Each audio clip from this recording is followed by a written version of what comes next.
Hello, hello. Please tell me we're still getting levels. I'm not used to things not breaking on me. Hi, guys. How is everybody? Oh my gosh. Patrick, first comment. Hey, happy first comment, Patrick. Thank you for being here. Oh my gosh. How is everybody tonight on this Monday night? It's Monday night. Um, oh, oh my god. So far. No, I'm gonna knock on wood. So far, so good. Oh my god. I cannot believe it. I cannot believe last night everything broke as much as it did. How is everybody? Is this giving me my desk cam? There we go. Let's fix this.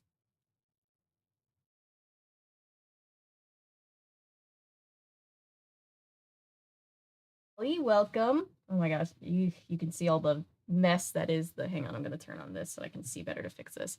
See the mess that is all of the wires and everything. Ignore that. Hope everybody's night is going well.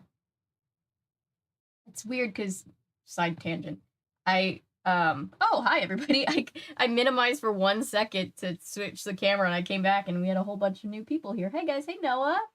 I was woken up this morning being told the package I sent you for some reason went from Atlanta, Georgia to Topeka, Kansas. What? Oh no. Oh gosh. Oh no. No, no. I forbid the camera to be doing the glitch thing. We're not doing that tonight. Oh, Noah, thank you so much for sending that. Leaked scene from the movie. Will not be named. Oh, I heard about that. I haven't seen it yet, though. Hey, Jay. Jay's already putting money on a costume. Yeah, well, yeah, I'd say so, too. Back to big cam for a second. Well, I have words with the small cam. Don't know why. Hey, Sebastian, welcome. Hey, Boots.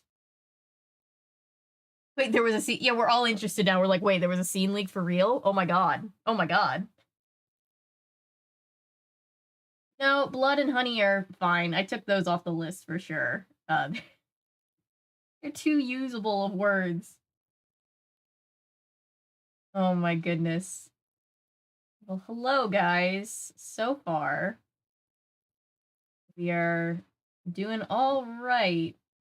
Sarin Baggins, hi, welcome. Took me a second. I was like making sure that I was saying it right. Just subscribe to your channel after seeing your return to Oz review. Thank you. That was a fun one to do. That was, oh gosh, that was over a year ago now. That was fun. Hey, Ellery.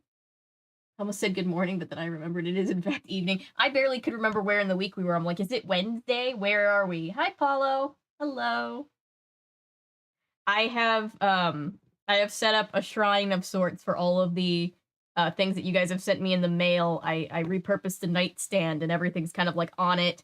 And then like the drawer is where I'm putting all of everybody's letters, by the way. So because I didn't want things to get knocked from this corner of the thing. So I'll have to post a picture on the community tab. So cute. And not only is Phantom closing on Broadway, but Beetlejuice is closing for the second time. No! Oh no. That makes me see the funny thing about Phantom. Hi, Perry. Come here. Hi. You want to come say hi? The Phantom closing just kind of makes me sad just because it's been running for so long. Come here, Perry.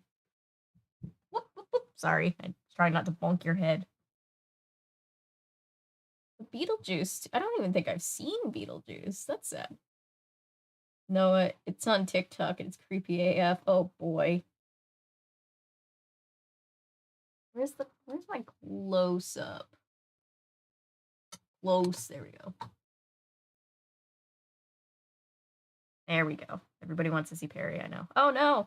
Oh no, the close up is too close. Hang on. Let's go to main cam. Thought that would punch in on Perry, but it did not. It just punched in on me, and that's not fun. Yes, hi. Hi, Perry.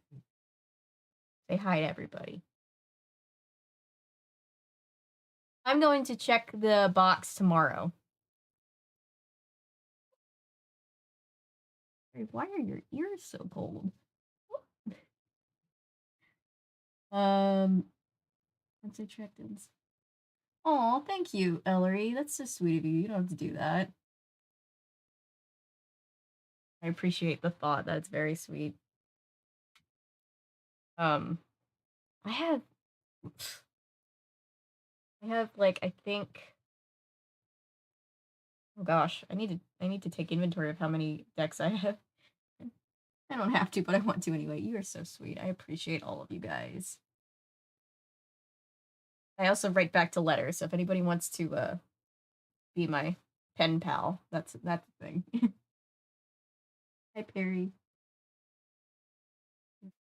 So we as a family are divided on how to spell Perry's name. I spell it like Perry the Platypus. My mom spells it with an I because it's technically short for Peridot, so I guess she's technically right, but you know. I think from now on, when she's on camera in the main videos, I think we're gonna have the Perry the Platypus music really quiet in the background. Oh, okay, okay, goodbye. Send an empty box, will you send back the cat, please? Thanks. Depends on the day. If she's not behaving, I might just be like, you see this box? You want to go for a ride? No, I'm just kidding. I would never, but I do. Cats are something. I love them and am infuriated by them. I'm going to write a letter, but I'd already taped everything to a box and feel like undoing it. Just do. Yeah, I mean, if in the future you ever want to write me a letter, I'll always write. I'll write you a. I'm gonna write you a thank you note anyway. But yeah, if anybody wants to do that, I think we should bring Snail Mail back in general. I keep joking that that at the on the place in the about section with the PO box, I'm just gonna my brother was like, you should have it say support my voice in blue. It's the US because it's a USPS post box. Yeah, I love getting mail. Mail is great. I'm so excited. Oh god. Yeah, so I got more so I have wax seals cuz I'm super extra. And I sent thank you notes to Paolo and to Patrick cuz they were in the first round of mail that we got, and I was sealing Patrick's clothes and I was like, I'm going to use my wax seal, and then there it didn't the wax was it went everywhere and it did not seal and it was a big thing. So I sealed it with a sticker, and I sent Patrick a message that was just like, "Hey Patrick, so there was an incident. So disregard any excess wax on the thing."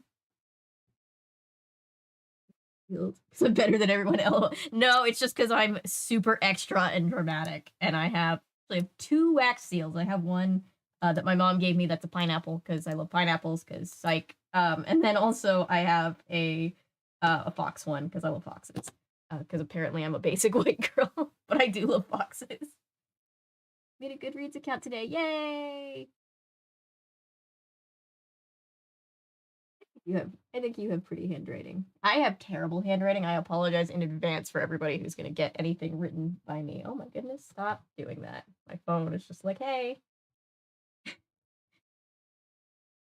Yes, the one that is on Goodreads. It's going to be a while before I publish my next. Oh, that's so cool. Hang on. Speaking of Goodreads, let's try to do the thing that we were going to do that we ran out of time to do last night because everything broke. Yikes. The fact that you guys stuck around for that live stream last night is absolutely incredible. I cannot believe anybody watched till the end of that nonsense. Oh, I see your friend request. Hello. Know how I can set it to just not like just automatically. I guess you have to like accept friend requests on Goodreads, so I keep meaning to keep going and checking and making sure that I'm accepting everybody. Here we go. Let's do this. Get this plugged up so I can see you guys' messages while I'm on Goodreads. My mom used to work at Maker's Mart Distillery. Oh, that's cool. Since they're known for selling bottles with wax, they started selling a ton of shit just covered in wax. Like, who wants a waxy baseball cap? That is funny. Yeah, it was because I had misplaced my good sealing wax, so I went and bought more sealing wax, and just because I gave up, I couldn't find it. I was just like, I'm just gonna buy more wax. Now I have a ton of wax, so the wax seal is back on. Writing letters will just get the novel Rex.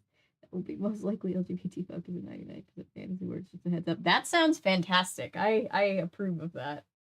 Where are we? Okay. Let's see. Oh my gosh. Am I sounding okay? I know that my brother was messaging me in the middle of everything else being like, you know that your microphone is really peaky? I'm like, I know, everything is broken. Left early because I was going to see Don't Worry, Darling in theater. Visually very stunning. And Florence did amazing as always, but the plot was very derivative and Harry was not great. That's what I've heard. That's what I've heard. The drama surrounding that is just fascinating to me. Just like how did so many things go so wrong all at once? Oh my goodness. Hang on, let me go to small cam. That should be correct. Oh, that's wait. Why are we in desk cam? No, there we go. Showing me that I was on desk cam. I was like, that's not where I want to be.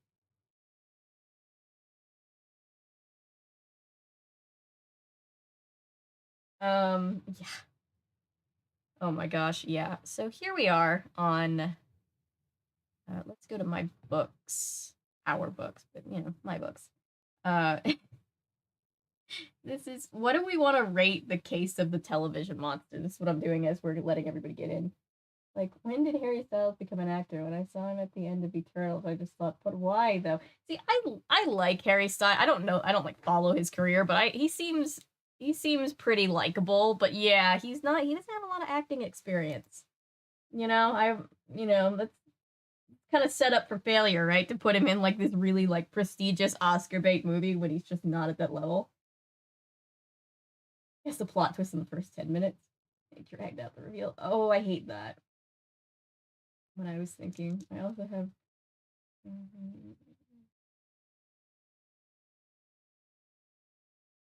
Like I'm in the minority, man who doesn't find him attractive. I mean, I don't find him like he's physically attractive. I've never been like attracted to him, but you know, he seems cool. Um, you know, I like his music is good. I don't know. I don't have anything bad to say about him. I was just like, ooh, when all this stuff started coming out and the first look at him acting in that movie came out, I was like, oh no. Why would you do that? Why would that's oh no. Like rated 3.8 just for the monster design alone. So I think I wish I could rate I wish I could rate by like fractions of a star. I think I just have to choose between 1 and 5. Some of these books, it's so funny. They're so obscure that like the only picture that's available for the cover art is like a picture of the book that somebody just like took on their kitchen counter. It's very funny. It's a 3.95. Let's see. Oh my god, is there only one review? No, there's gotta be more than one review, right? Oh, Perry wants to get out. 3.95 though. Missed the ending from the last two due to being late in the UK. Has the line ever been said? I don't think the line has been said. I don't think it has, unfortunately.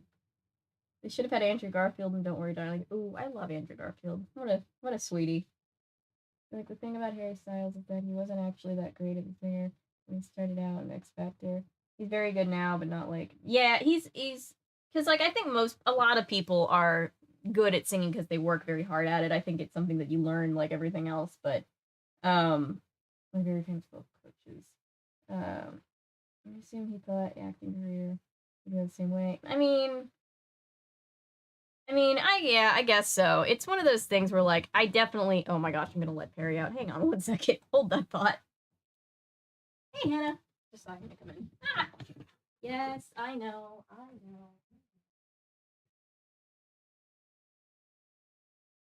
He acts like he's being held hostage. Oh my god.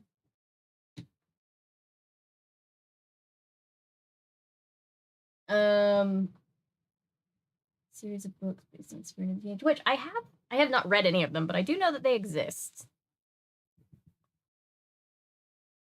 What was I even doing? I haven't used Goodreads in so long. Other books in the series. We read most of these.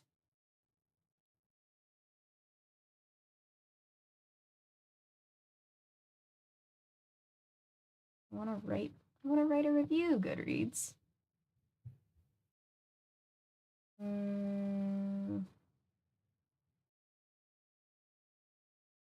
Other editions. Are there other editions? Sorry, I'm going. Oh, there's. Oh, that's a cool cover. It has yellow in it. Okay, sorry, off topic. Sabrina can't see her mom. Turned into a ball of wax. Oh, that is depressing. Ugh. Sorry, I'm already yawning. I don't know why.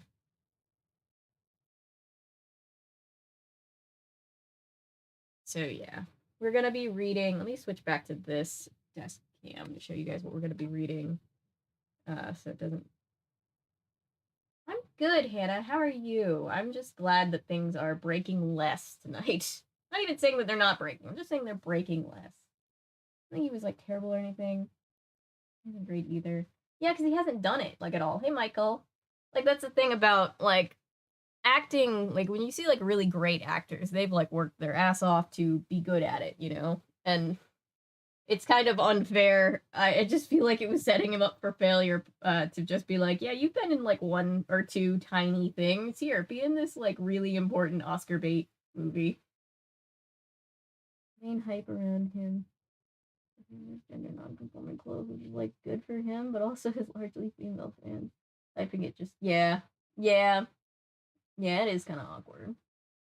Telling Adventures in Spring, even though the last two seasons weren't great. There's so many shows in my life like that. Like Once Upon a Time, not great writing, but I do love that show. Riverdale gets insane. I always say my favorite scene from all of Riverdale is when Archie says to the one guy, when the one guy's like, I had to drop out of school to sell drugs to take care of my sick grandmother. And Archie, with no irony in his voice, looks this guy in the eye and goes, then you missed the magic of high school football, or something like that. I love that scene so much. It's my favorite. Unfair to like, yeah, no, it's unfair to everybody. Like, it's just a bad move. Love Once Upon a Time. I love Once Upon a Time too. Yeah. There were so many people who could have just done a better job. It was just a bad idea altogether.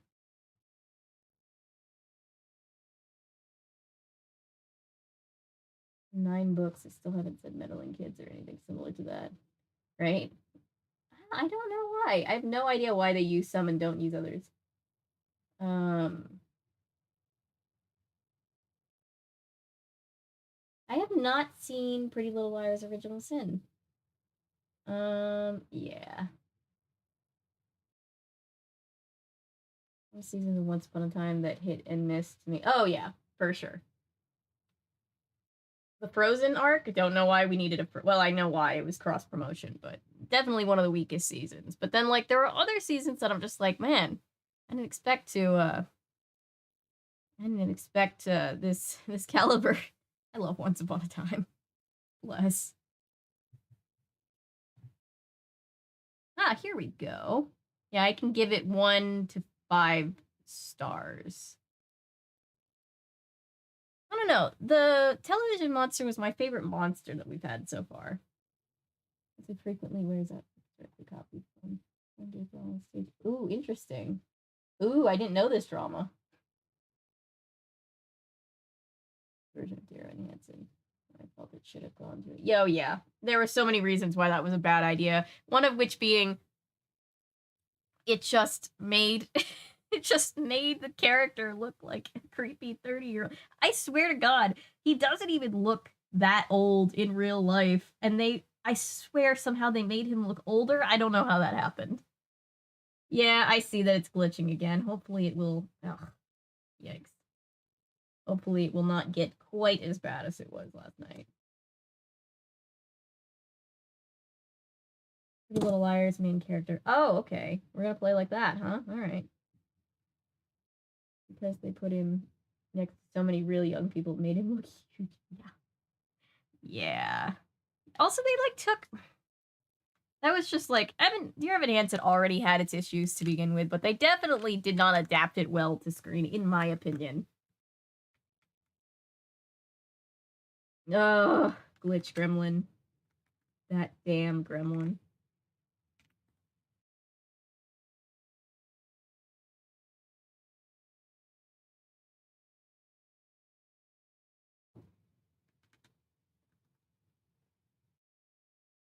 Ben Platt and Noah Galvin are a couple. Yes, they are. Dear Evan Hansen, I didn't work on it, but it did film here in Atlanta, so I do know a lot of people who worked on it. I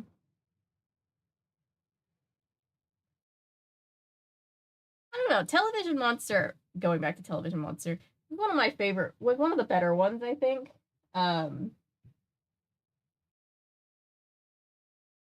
A gremlin, yes. That shit made me feel uncomfortable. Yeah. On a stage. Yeah. Yeah. He's definitely a camera. Stop it. I'm not taking your shit tonight. He's definitely more of a stage actor, which is fine, but yeah, somebody else should have played the character in the movie.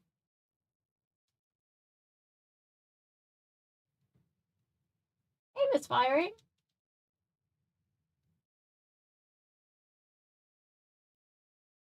Listening to not be the response. Yeah. Yeah.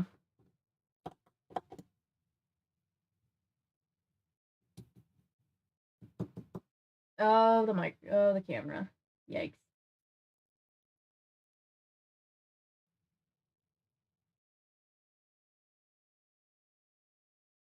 Tasha worked on it. Remember all the negative things she said. I forgot that she was telling some of those stories. Yeah. Very like, yeah, for sure.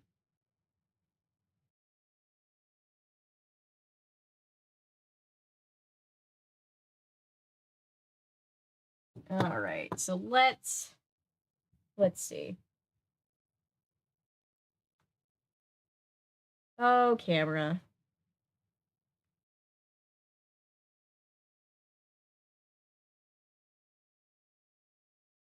Let's see. Let's read this again. Think of night. Imagining TV Monster now, right? Yeah, no. I think TV Monster, as a monster, I think that was one of my favorite costumes so far. Nothing will top the pterodactyl being real. Your Evan Hansen movie suffered from trying to adapt the musical, but also immortalizing Ben Platt's performance in a positive light, aka ignoring Evan's shittiness. Yeah, and that's a pretty central part of the story, is the fact that Evan is he's not in the right. You know, that's a pretty central part of the story. It's very much like if you were trying to, I always equate it to like It's Always Sunny in Philadelphia or Seinfeld. It's like it's a thing about people who are doing very, very wrong things and making poor choices. If you try to be like, oh, look at how good the character is, everything gets ruined. Crush about the things her brother said about her gave me credit. Yeah, and the way they were like circling each other around the kitchen counter. And part of it was because they had like on the stage, there's more like, I guess there's just more comedy and things kind of played for laughs, and that kind of diffuses that like awkwardness, and they took all that out. It didn't work. It made it more weird, not less.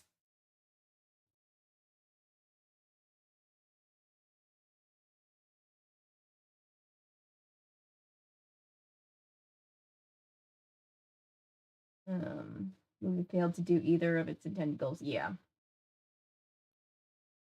I'm going to throw this camera out the window.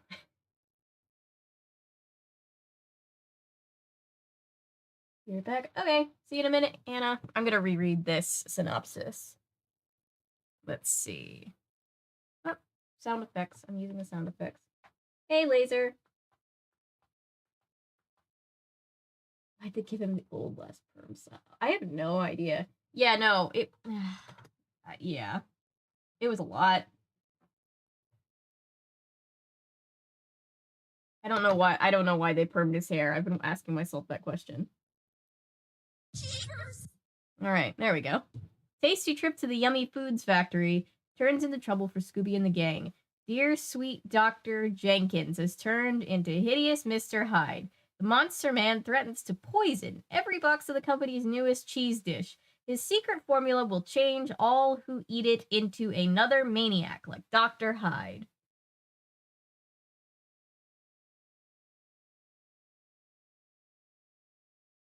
And Scooby and the gang save the world from monster madness. Maybe, but they'll need your help.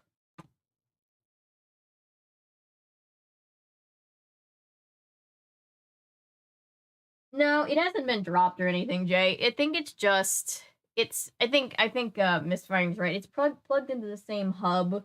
And it could also just be the computer running both at the same time. I could try restarting the computer, but we are going to see um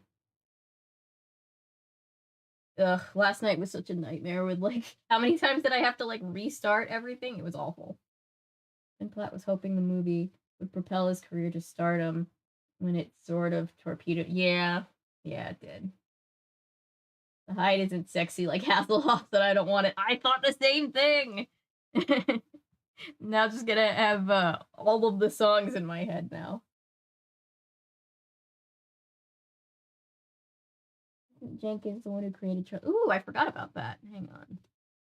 Switching back to full cam for a second.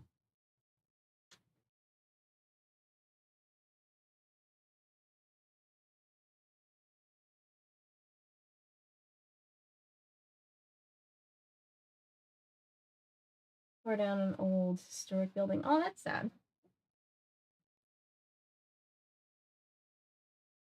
First intro to the Jekyll and Hyde story was the Nutty Professor, the Eddie Murphy remake. The first for me was the Wishbone version of the book, which I have. I still have it, by the way. Maybe one day we'll read that.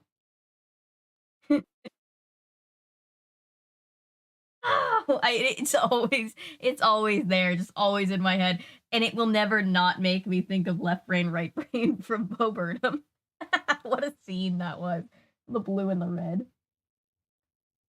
Attention to the story because the Hoff will be on my mind the whole time. Just picture Hasselhoff every time they describe him switching to Hyde.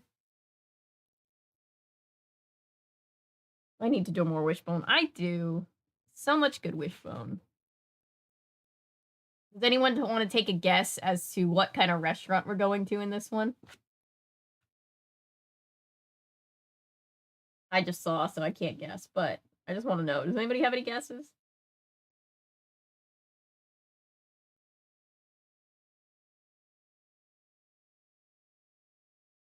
I know. What's the story? Wishbone. I love Wishbone. Apparently I went through a phase of being scared of Wishbone, but I must have grown out of that quickly because I read all of the books, and that's what got me into classic literature. Fish and chip spot, something to do with fondue. Guessing like cheese, not sure why, but that's what came into my mind. Waffle Hut. If we were at a place called Waffle Hut, I would laugh.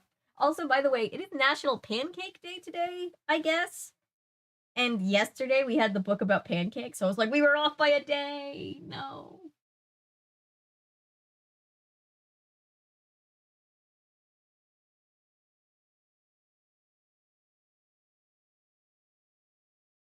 Pancakes. All right. Well, I don't know how Paolo guessed fish and chips, but that is spot on. That's exactly where we are. That was great. I'm very impressed.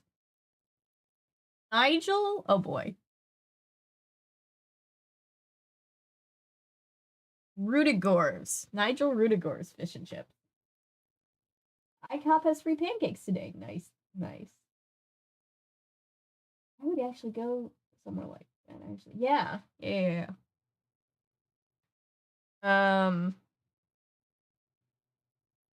Welcome back, Hannah. You're just in time.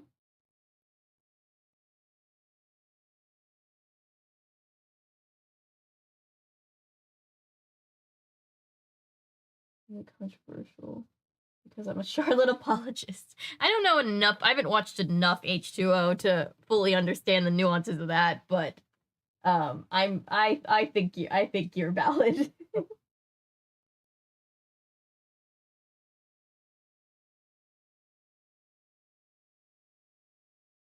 All right, let's read at least the introduction. Hi, Nightbot. Yes, I know you're always watching. Out there in London in this mystery. Old-timey place for an old-timey story. That is a great guess. That was spot on. Most of these places seemed fake and comedic, but fish and chips sounds like reasonable and delicious. Yeah, fish and chips. I'm not a big fish person. My family loves fish and chips though. Apparently, if you ever are in Epcot, the fish and chips is like one of the best. For some reason, like they have just authentic fish and chips at Epcot, I guess. Wishbone was Rachel Maskey turning her dog Frodo into Wishbone. Oh, it's Robin Hood. Oh my gosh, that's so cute. I love that. Big Brother is watching. Greatest fish and chips ever. Yeah. Logically, the way before she starts acting bonus is literally bullying. True, that is true. Fish and chips in Australia is really good. I bet it is. I bet you guys have kick-ass fish and chips. I'm just gonna go and just we're just gonna live with the camera right now if that's all right. Ugh. Because aside from just completely derailing the stream again, I think we might just be a little bit stuck with it. I'll have to figure out how to fix it behind the scenes after I get off. Fish and chips. Best, but I get them regularly. Oh, I've actually never been to the Cheesecake Factory. Depends on the type of fish. Good fish and chips is always fresh haddock. That's what my mom says too.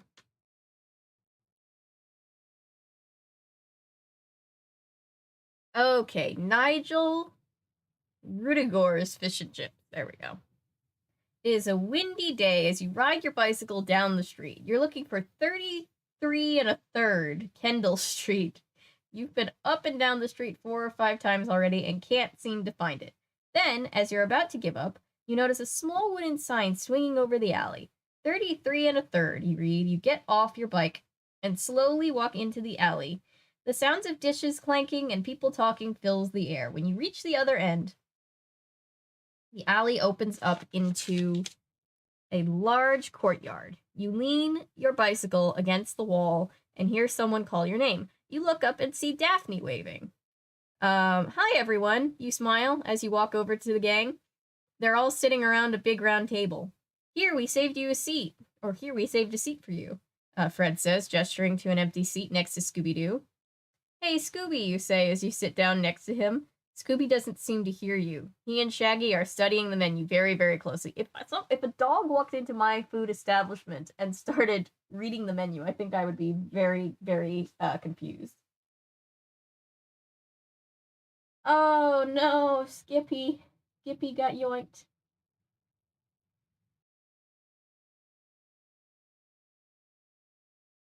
Oh yeah, we talk. As a character in this book, yes. This is basically, think self-insert fan fiction, but family friendly. That's these books. Daphne is always a people person, yes. Same with Scooby ain't your average dog. True, very true.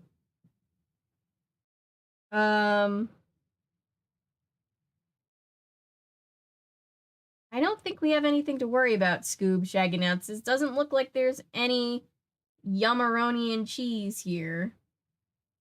That's right, mate, the waiter says. I guess I'm supposed to be doing an English accent, but I don't want to scare off the actual English people in chat. Only fish and chips here at Nige. Only fish and chips. It's only fish and chips. Family-friendly self-insert fanfiction, and also we help solve the case after it's resolved already. Yeah. Yeah, figure that one out. Oh my gosh, camera. Stop.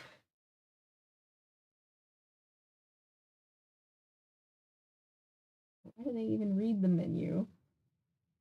Yeah, they always get 2 of everything. And apparently they only go to places where there's only one thing on the menu with different variations. So what'll it be then? Fish and chips all around? They are in the UK. I guess we are in the UK. But we're riding our... Are we also? I want to know how we all ended up in the UK. Sounds good to me, Shaggy answers. Everything sounds good to you, Velma says. Everything but, like, don't say it, Velma. Shaggy moans. You get a puzzled look on your face. Let me explain, Fred says. Our last mystery was so strange, it even made Shaggy and Scooby lose their appetites. Shaggy and Scooby lose their appetites. Oh no. Would you like to read about it? Daphne asks. You can even try to solve the mystery yourself, Velma adds. Fred takes a small notebook out of his pocket and hands it to you. Here is our clue keeper. He says, it was my turn to keep the notes. Finally, he pried it out of Daphne's cold fingers. Hello, Mixed Tech Ghost. Nice to see you. Oh, yeah, sorry about that. Yikes.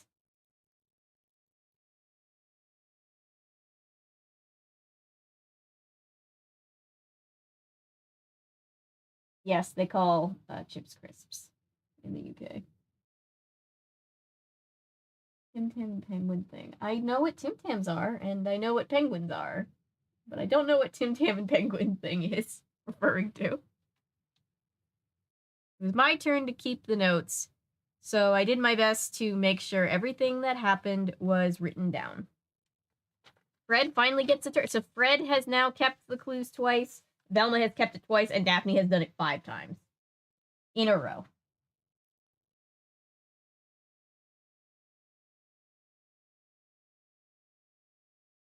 We're a secret agent on a mission, and the gang are friends we met while on a mission. I like this. I like it.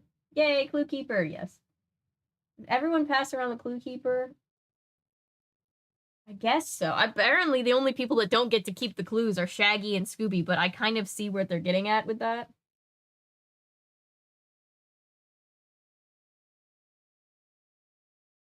Like, you don't understand. Food turned against us. He's traumatized, the poor guy.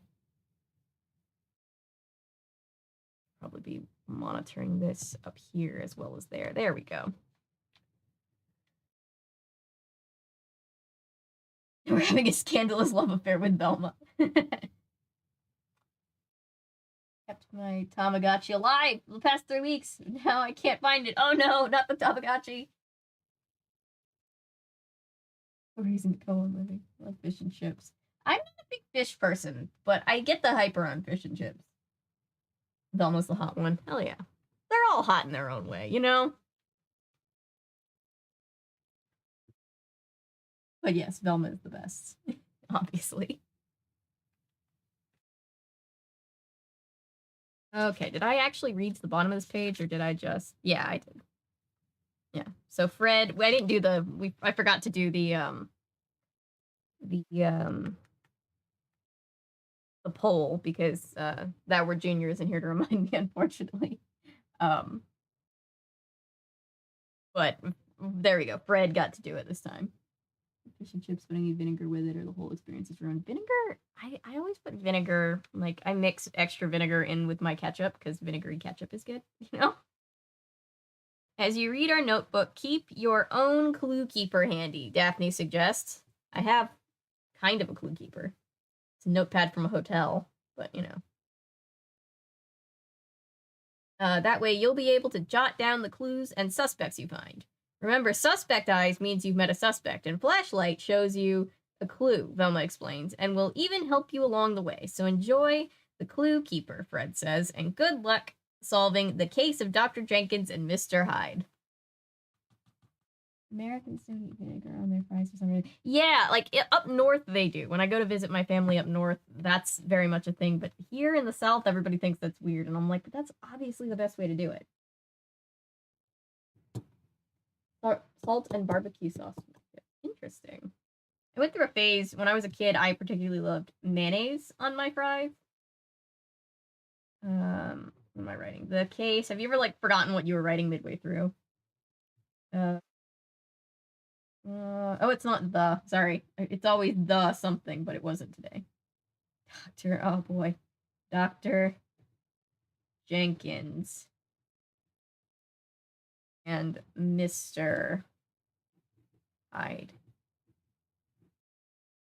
I have doctor's handwriting without the degree. Put vinegar on my fries, but also my ex is from the UK, so it's a learned behavior. Yeah, it's really, really, like, vinegar on fries is a thing. I've noticed that's a thing that they carry on up north. There is cat fur in my tea. That is disgusting. I hate that.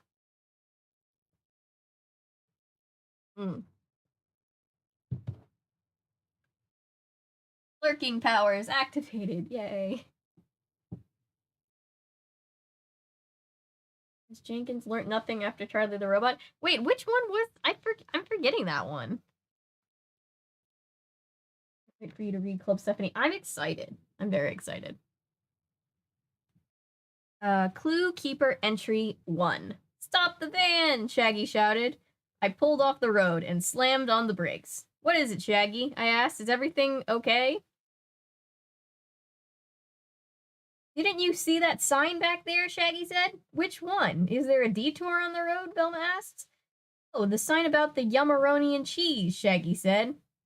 What are you talking about, Shaggy? Daphne asked. We're supposed to be going to the movies. Daphne's like, this is a Wendy's? How can you even think about movies at a time like this, pleaded Shaggy. A time like what? Velma asked. Like a time like this where they're giving away free food, exclaimed Shaggy. Look over there. Set back from the road, we saw a large white building. A large red and yellow tent stood next to it. We could see balloons and flags waving in the wind. I think that's the headquarters of Yummy Foods. Isn't Yum? Isn't that a brand, like a real life brand nowadays? Velma said. I seem to remember reading about it in the newspaper. They must be launching their new macaroni and cheese product today.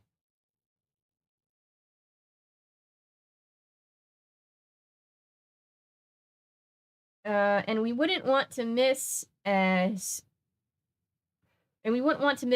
historical occasion. That's not, it's supposed to be A, right? Am I crazy? That's not correct. Guys. We wouldn't want to miss a historical occasion like that. Right? Asked Shaggy. Right, agreed Scooby. Okay, you two, I said. We'll only stop long enough for you to get a quick sample, then it's off to the movies. Thanks, Fred, old pal, Shaggy said. I steered the Mystery Machine back onto the road and headed toward the balloons and the big red and yellow tent. A lot of cars were already there. A huge red and yellow Yummeroni and cheese banner covered the side of the big white building, and we all got out of the van and walked over to the tent. A tall man wearing a white lab coat was greeting people. Hey there, he said happily. Welcome to Yummy Foods. I'm Dr. Lavoris Jenkins, the president and chief foodologist here at Yummy Foods. Where are you? And was mentioned in Mystery Incorporated. Okay. Silly looking robot from the original cartoon. Slightly less terrifying, maybe.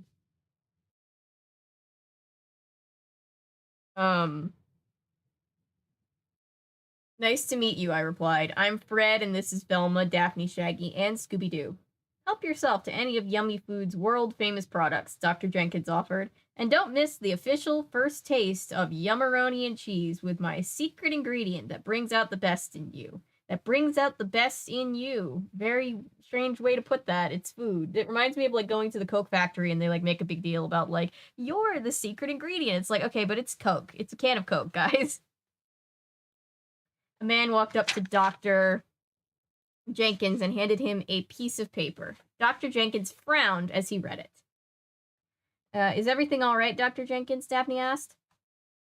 What? Oh, yes, everything's fine, he replied. Just another threatening email from someone named Mr. Hyde. Well, you know, just another threatening email. Nothing to really get worked up about.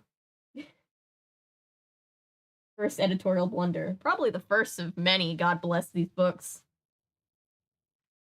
May we take a look at it? I asked. Dr. Jenkins handed me the paper. This is your last warning to stop production of Yummeroni, I read out loud. Otherwise, I'll make sure your first bite brings out the beast in you.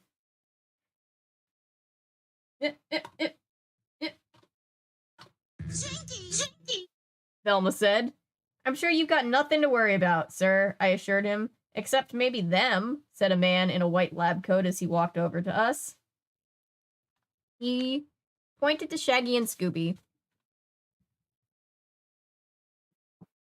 They were inside the nearby tent, filling their plates with food from the free samples table. They'll eat up all your profits, Dr. Jenkins. We all laughed. You better be getting back to the lab. We laugh in the face of capitalism here, guys. You better be getting back to the lab, Nevins, Dr. Jenkins said, and I'd better return to welcoming... Oh my gosh. Ooh, our guests. Have fun, kids. Dr. Jenkins walked back toward the front of the building. Chew! Gesundheit, Daphne said. Thank you, the man replied, taking a white handkerchief from his pocket. I'm Wally Nebbins. Please pardon my sneezing. Must be my allergies. I'm not used to being outside. I'm usually locked away in the food lab. Oof. I'm not used to being outside. Mood, dude. Working on secret ingredients. Like the one Dr. Jenkins created for the Yummeronian cheese, I asked? You mean the one I created, Wally said angrily. The gang and I exchange glances. An unhappy employee always tells us we've found a possible suspect. Yep. And Wally Nebbins seemed very unhappy. I'm the chief food scientist here, he continued. I'm the one who made yummy crunchies so crunchy, yummy snacks so tangy, and now Yummeronian cheese so yummy. I've worked here for years, only to see Dr. Jenkins take all the credit. I'm tired of it. Now, if you'll excuse me, I have to go back inside. Wally Nebbins kept sneezing as he walked towards the big white building. Suddenly, a crashing sound came from one corner of the tent. Sorry, guys. Jenkins! Exclaimed Velma. What was that, Daphne? Velma and I looked at one another. Shaggy and Scooby, we said together. Let's go see what happened, I said.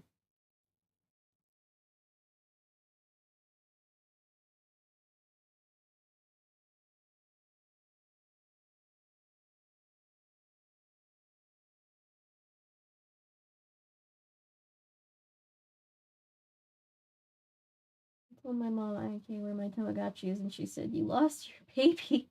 What kind of mom are you? The bad one? Oh no. It becomes increasingly surprising that no one has managed to kidnap Shaggy and Scooby with how easily they can be manipulated to right? If Pennywise the Clown just wanted to get both of them into the sewer, all they had to be was like, I have macaroni and cheese down here. The one time Fred puts his friends first. I mean, Fred's a good dude. He's basically just got dad vibes. I respect Fred. I didn't always, but I appreciate him. Avery versus oh my god.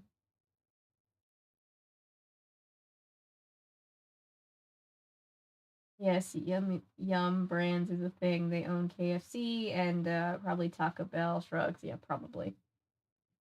Didn't they get kidnapped by Dracula at one time though? I guess technically, yeah. Coke. No, not the Snippy Dust Coke. The it's all that we call soda here in the South Coke. A cocaine factory would have been much more. No, I'm just kidding. Much more fun. You're only the secret ingredient if you make it yourself, so it tastes like you. No, oh god. My mom and I still quote that. It'll taste like you.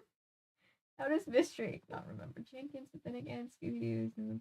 Yeah, I mean, technically this came out before the What's New Scooby Doo show premiered, so I guess this was the first, but I don't know.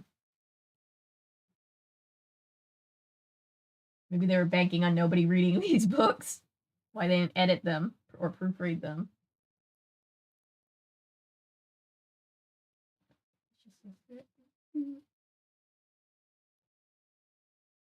Yeah, just a threatening email, nothing to worry about. Just a threatening email, sir. Blink twice if you're being held hostage, right? Are you okay, sir?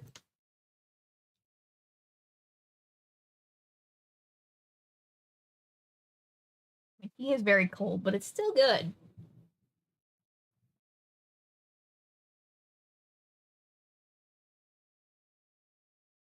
Gotta love capitalism, right? No, I don't. I don't have to love it. It's crack and cheese. I love it.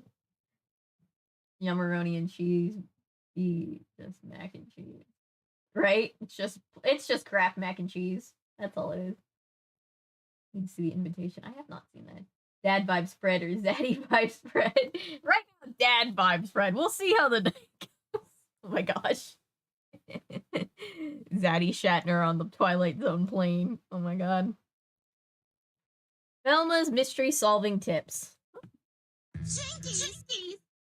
We just arrived and we already learned about a potential mystery and met a suspect. Did you see the suspect eyes on page 10? Now's when you should take out a pencil and your own clue keeper. Jot down your answers and these questions, then read on. What is the suspect's name? What does he do at Yummy Foods? Why is he angry at Dr. Jenkins? All right, what's his first name? I know his name is Nebbins.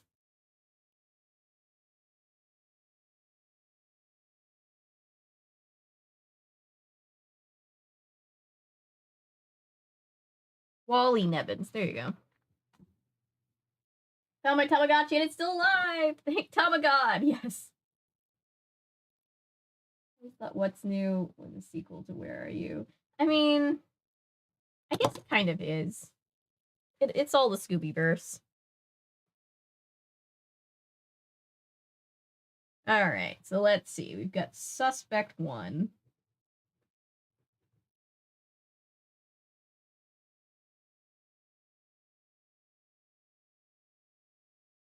It is Eddie tier list review of the future. Oh, don't tempt me. I'm gonna do it. Now the thoughts in my head.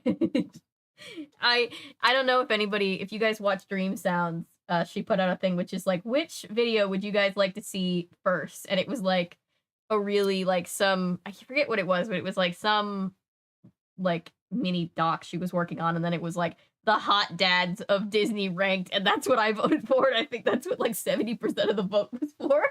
And I was like, oh, poor Marlena. Okay.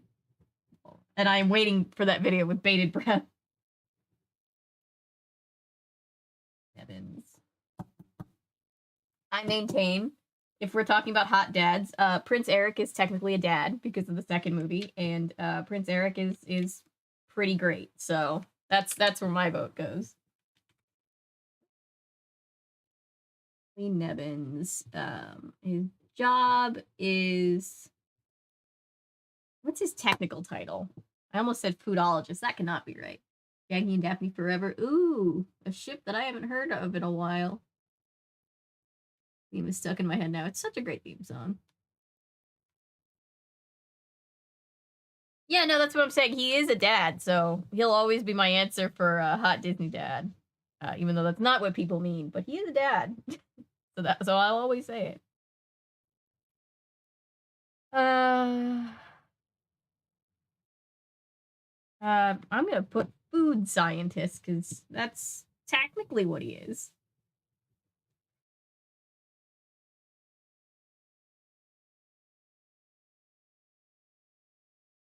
David DeLuise from Wizards of Waverly Place is the hottest Disney Channel dad. I said what I said. Ooh. Yeah, he was great. Yeah, Eric's daughter's Melody, yes. Sexual energy. I don't know why. I agree. I love that for them. Wait. What motive? Let's see. Wally's motive is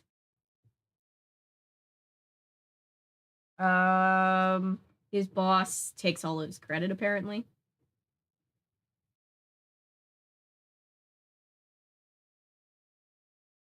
His boss steals his thunder.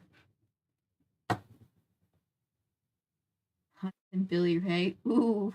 Oh god, do we need a hot Disney Channel dad tier list?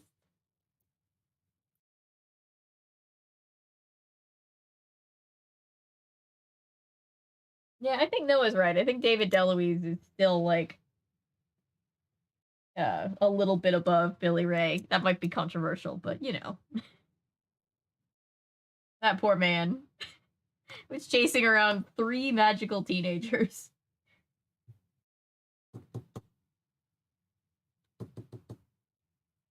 I kind of want to see a one-off where Mr. Russo and from Stranger Things get to trade notes about what it's like having magical teenagers to raise.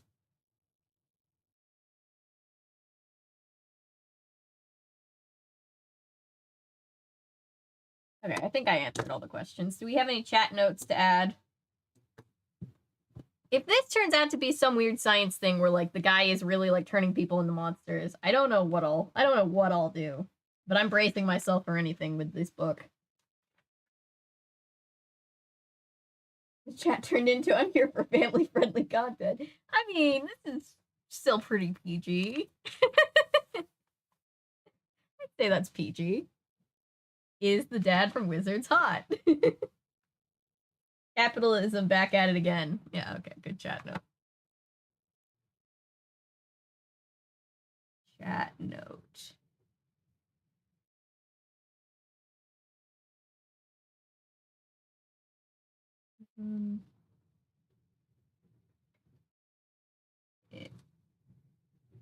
Again, yeah.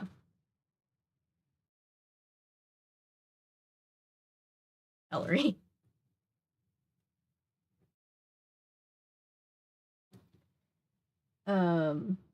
Jim Hopper is also Major Sadie. We love a cop that hates all the other cops, you know? This thing be from the Crazy Mac and Cheese. Yeah, let's start a poll. Let's do a fun little poll. The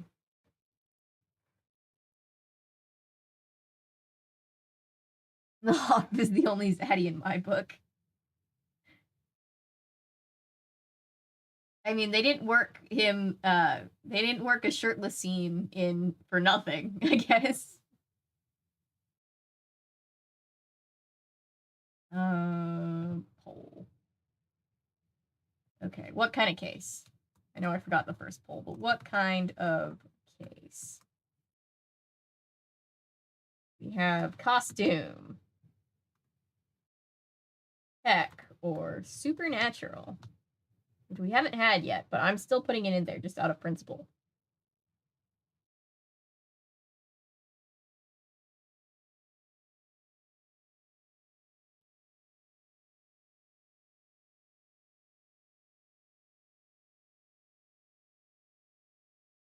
Like, why does there have to be only one family wizard? That never made sense. And in the end, two of them get to have wizard powers anyway because of the Dos Ex Machina. Yeah. The writers couldn't decide because they were like, Justin deserves the powers, but if Alex doesn't end up with powers, everybody's gonna riot, so.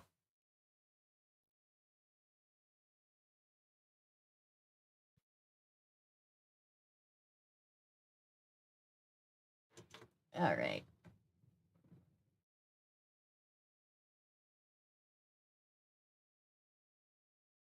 How much do you think David Hasselhoff paid off the director to be able to rip his shirt open at that scene? I don't know.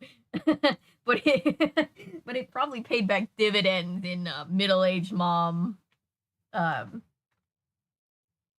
ticket sales, I guess. I don't know. Not to hate on the Hoff. Gotta love the Hoff.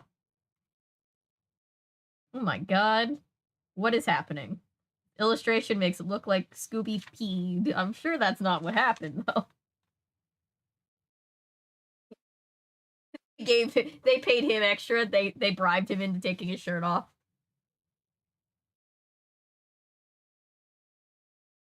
Fantasy series I've read lately. I want to see how, but they're rated 17 plus, and not exactly family friendly, wholesome recommendations. So I shall refrain. LMAO.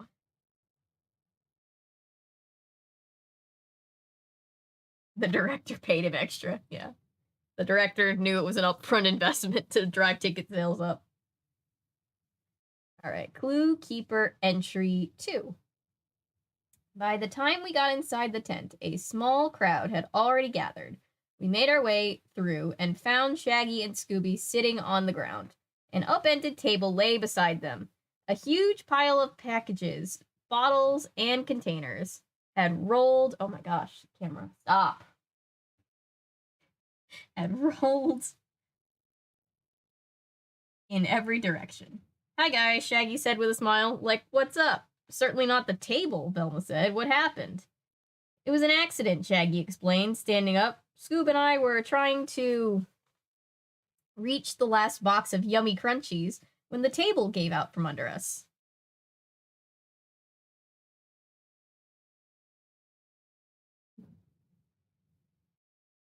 Wasn't used in the promotional posters. I'm kind of shocked that they didn't use it in the posters. Um,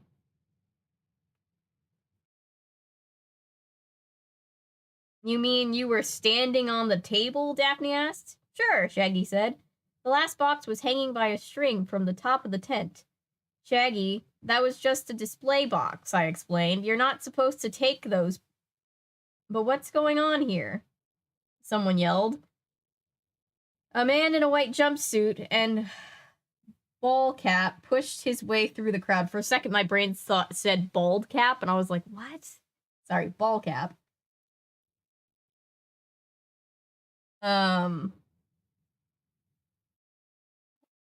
Macaroni, he exclaimed when he saw the mess. He knelt down and started picking up boxes. That's their Christian marketing. Holy macaroni, not yummeroni. Holy macaroni.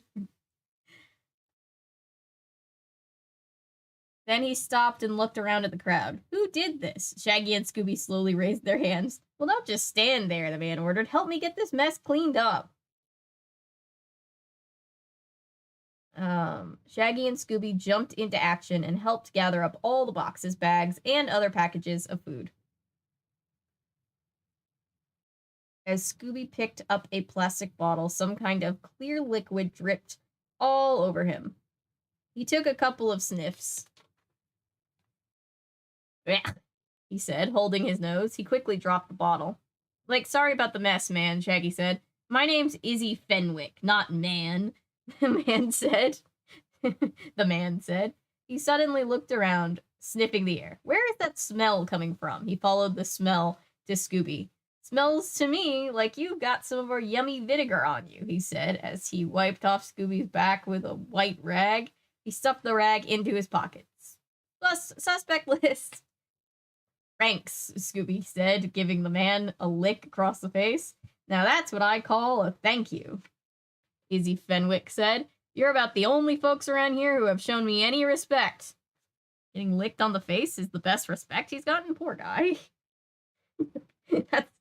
There's a lot to unpack there. Fact of the matter is, no one really has any respect for the janitor. Just at that moment, Dr. Jenkins walked by. Nonsense, Izzy, said Dr. Jenkins. I think you're doing a fine job. You're a credit to the Yummy Foods team. Here, have a pen. He handed Izzy a red and yellow pen. What do you think? They're going to be part of the promotion. It's a pen, Izzy said, looking at it. Open the top, Dr. Jenkins said. Izzy took the top off and quickly put it back on again.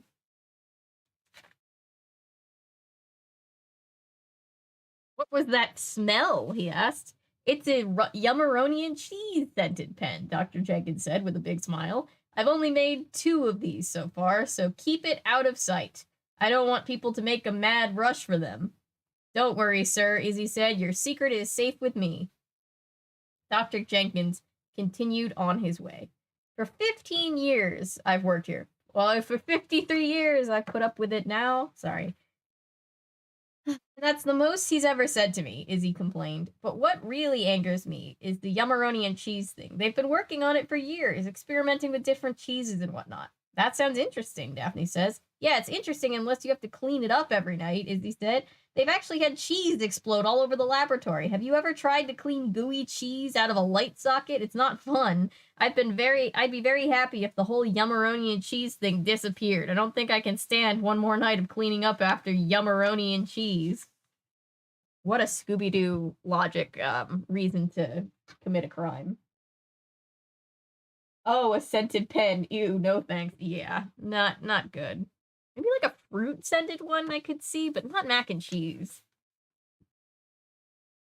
Izzy walked away and I looked at my watch. If we're going to catch the movie, we'd better get going soon, I said. But Scooby and I haven't gotten our taste of yummeroni and cheese, Shaggy complained. Just a few more minutes and then we can leave.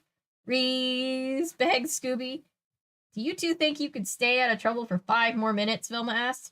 Reese of rake, Scooby replied. He means piece of yummy cake, Shaggy added with a smile. Did you see the suspect eyes on page 16? That means you've met our second suspect. Answer these questions about him in your clue keeper. Nothing has happened yet, though. There's no crime so far. What is the suspect's name? What is his connection to Yummy Foods? What do you think? Why do you think he could be a suspect? Once you're done, keep reading our clue keeper to see what happened next. Ugh.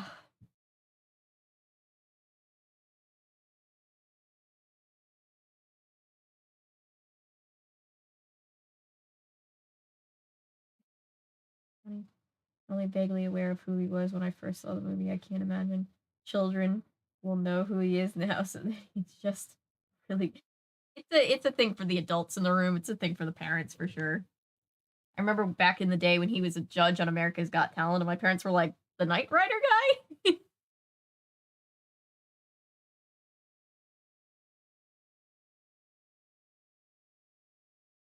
Izzy Fenwick is the janitor. His name gives yacht club vibes. It does. Izzy Fenwick is a very like rich dude name.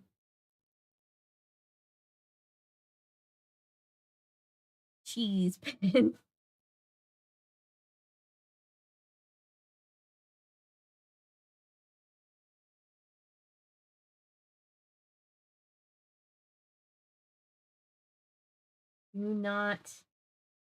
Do not buffer. He reads home for rescued books. Yes. Yes, I love rescuing books from like Goodwills and eBay. You'll notice a couple of the books have gaff tape on them. Hope Izzy gets away with it, to be honest. I too would commit crimes if I had to clean cheese out of the light socket. Yeah, I agree. I'm on Izzy's side with this if he ends up being guilty. My school had to ban scented markers because kids would just sit there sniffing them. Yeah, I used to always sniff the scented markers. It just smelled so good. I don't think I'd mess around with magpies anywhere. We have magpies here, and I'm just like, I feel like any magpie could beat me up, no problem. Am I buffering? Can everybody see and hear me?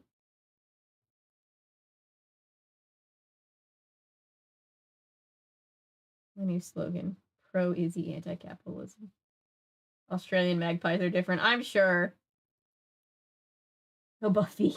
Okay.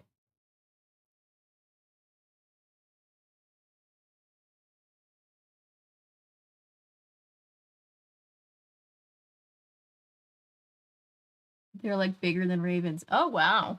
That's interesting. I just think even just regular magpies could kick my ass, I think. Suspect number 2.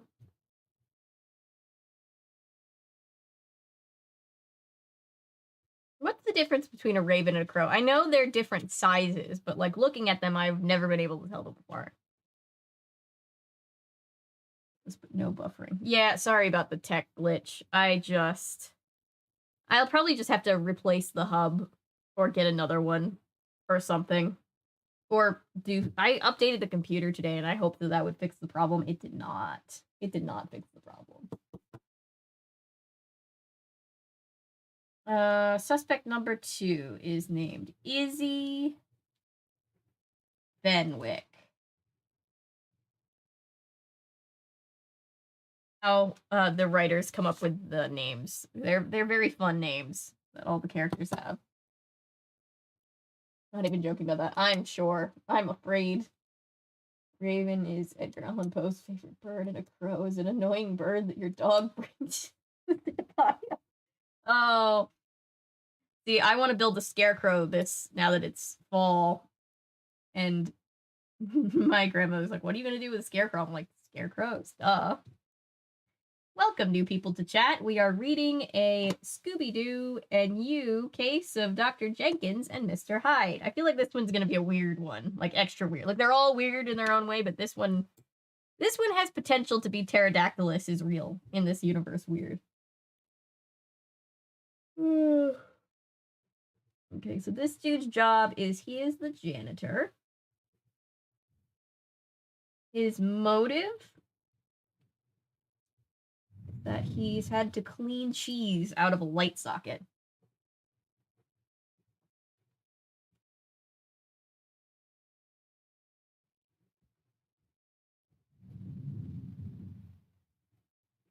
Oh, cheese.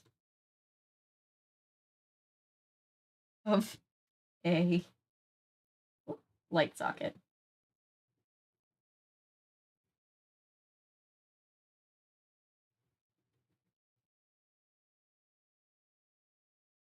Ew, I know, right? Ravens kind of have fluffier feathers also. Okay.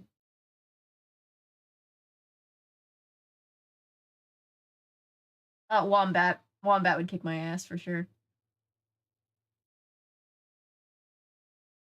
Different shaped beaks. Okay.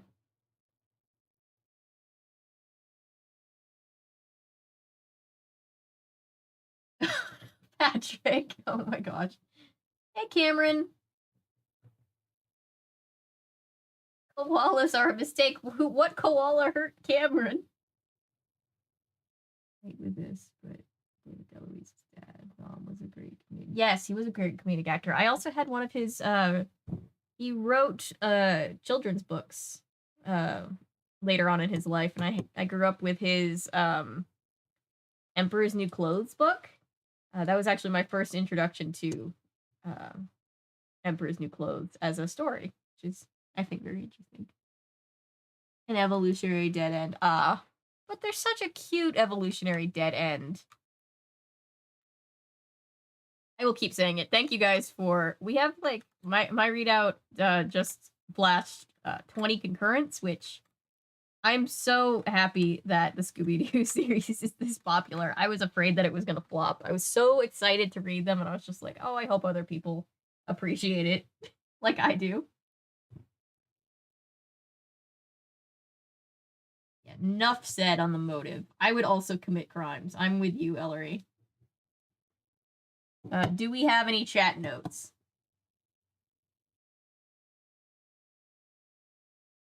Yeah, I need to do more Skippy for sure. I love Skippy.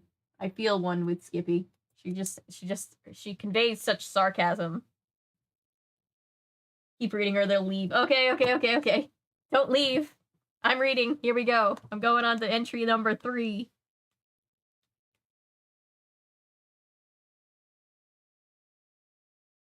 We followed Shaggy and Scooby to the big Yummeroni and Cheese sign at the far end of the tent. The sign was hanging over a large stage. There was a podium with the Yummy Foods logo on the left side of the stage. A long table with 6 chairs behind it stood next to the podium. Is it me, or do the table and chairs look a little small to you? Daphne said. It's because they're kitty size, the woman said behind us. We turned and saw a woman dressed in a business suit, sorry. They're going to invite some kids for the official? Yay. Official tasting, she continued. It's really good publicity. Oh, are you in charge of publicity for Yummy Foods? I asked. I used to be, she answered, until my uncle decided not to give me a promotion. That's when I left and started working for another food company. I'm Catherine Jenkins. What? I'm Catherine. Okay. Catherine Jenkins Tatum. Suspect eyes. Catherine Jenkins Tatum? Velma asked. Are you related to Dr. Jenkins? That's right, she replied with a smile. He's my uncle. Listen, my company is starting our own line of macaroni foods. I'll write down our address, and you can come to our special tasting day. She fished in her purse looking for a pen. Dr. Jenkins ran over to us. His eyes were fixed on his niece. What are you doing here, KJ? Just thought I'd pay a visit to my favorite uncle, she answered. Seems to me you're here to spy on your favorite uncle, Dr. Jenkins said. You'd better leave, KJ. I don't want to have to call security. Fine, just let me write down some information for these kids, and I'll be on my way, KJ replied. As Dr. Jenkins looked around for security, KJ plucked a pen from the pocket of his white jacket, stole the man's pen and everything. Just what I was looking for, she said as she wrote quickly on a slip of paper. Dr. Jenkins spotted a security guard by the tent doorway and charged off to get him.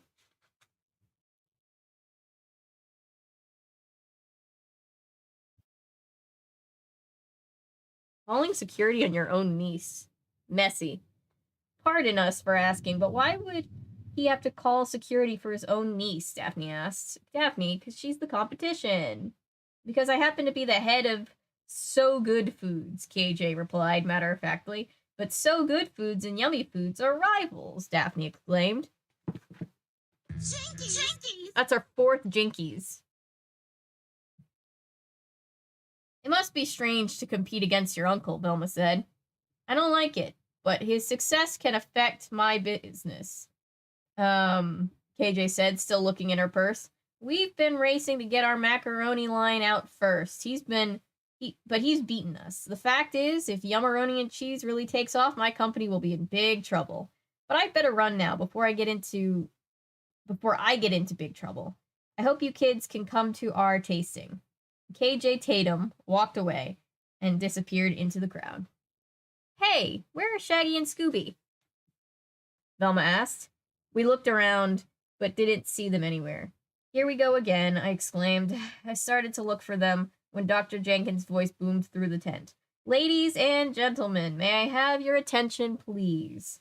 We looked up and saw Dr. Jenkins standing behind the podium on the stage. Thank you all for coming today, he said. We are thrilled you are here to witness the introduction of Yummy Foods' newest products. Yummeroni and cheese. Everyone clapped and as balloons and confetti fell from the top of the tent. Yay, it's macaroni and cheese. To get things started, we've invited our official taste testers to help us out, he continued. Please give them a big hand. 4 children walked up onto the platform and sat down behind the table. Maybe it's one of the kids. You know, maybe this is a Jane situation all over again. They were wearing red and yellow shirts that said either Yummeroni or cheese on it. Oh, brother, exclaimed Velma. Look!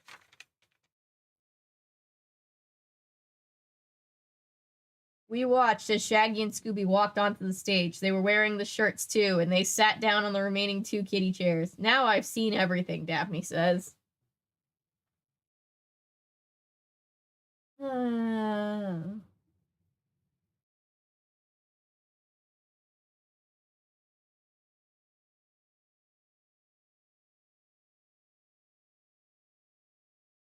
And gives them diseases and other problems. Yeah, but they're so cute.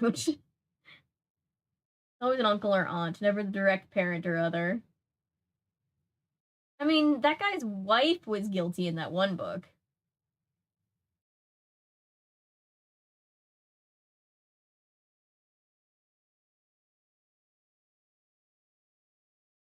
What the koala do, bro? Explaining most of my favorite characters. He's evil and would end me with no hesitation, but he's pretty and has trauma, so it's fine, my friend. What do you mean it's fine? Yeah. We all know that the morally gray characters are the most interesting.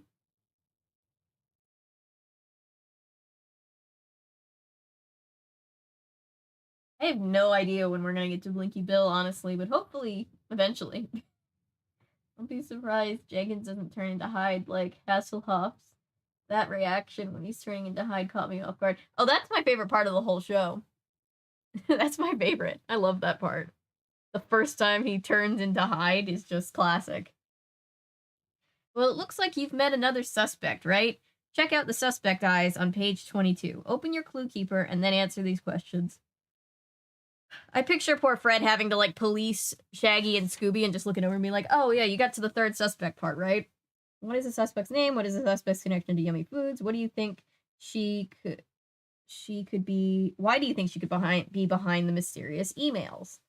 If you've written down your answers, check out the entry 4.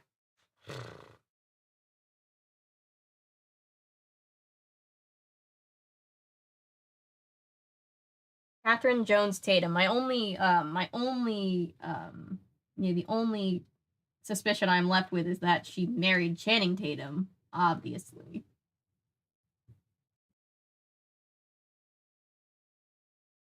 Oh God, it's so funny. I love it so much.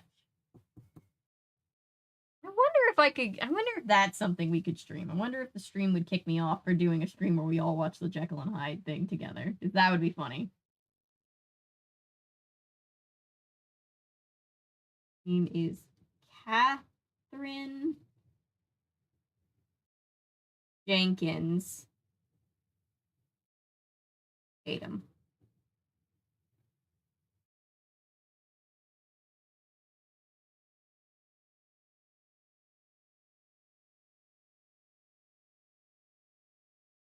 Her job is XPR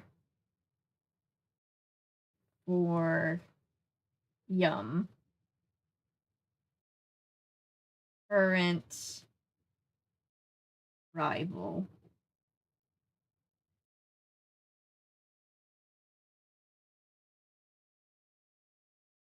It's a very special video.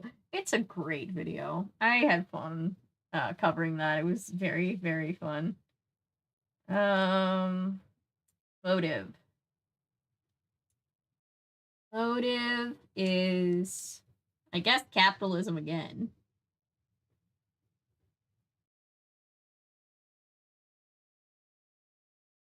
That's family drama. Do we have any chat notes?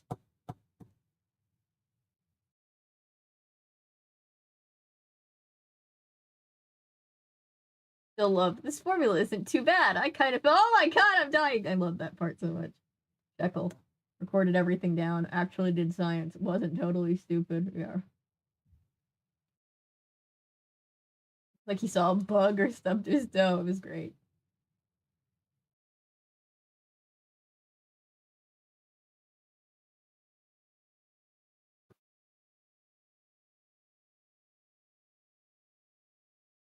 The way that he creeps around the thing when he's like looking around and he has that like creepy look in his eyes, it's so funny. Chat note. This niece do be suspicious. Chat note. Whoop. Chat note. This niece do be suspicious.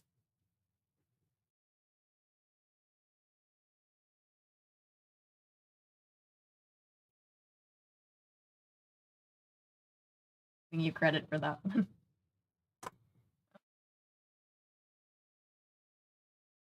Time to flip the page. It's gonna be weird when we use up this whole notepad. I'm gonna need to get a new notepad. I'm silly.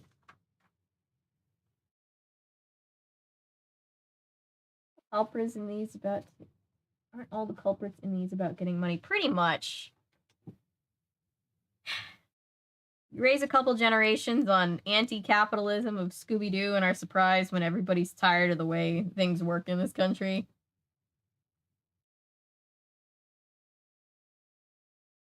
Clue Keeper entry 4. Run and hide from Mr. Hyde. See, I don't think I would have had enough, I was gonna say I wish I had thought of that, and I do, but I also don't think I would have had enough characters for that.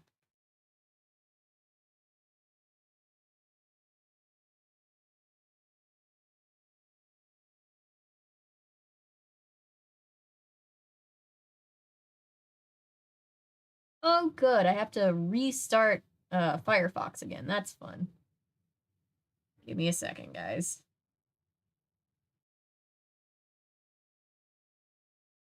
And then the embodiment of evil named Hyde, Avery. Are we trying to be? I swear, I was like, are they? I hope to God I'm wrong, but are they trying to make Hyde, as in Mr. Hyde, sexy? They definitely are. An attempt was made. They weren't, it wasn't totally successful, but they tried. No,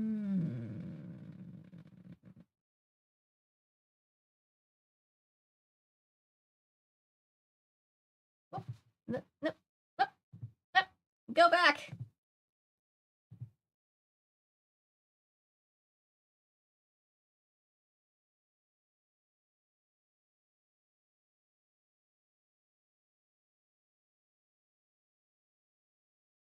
All right.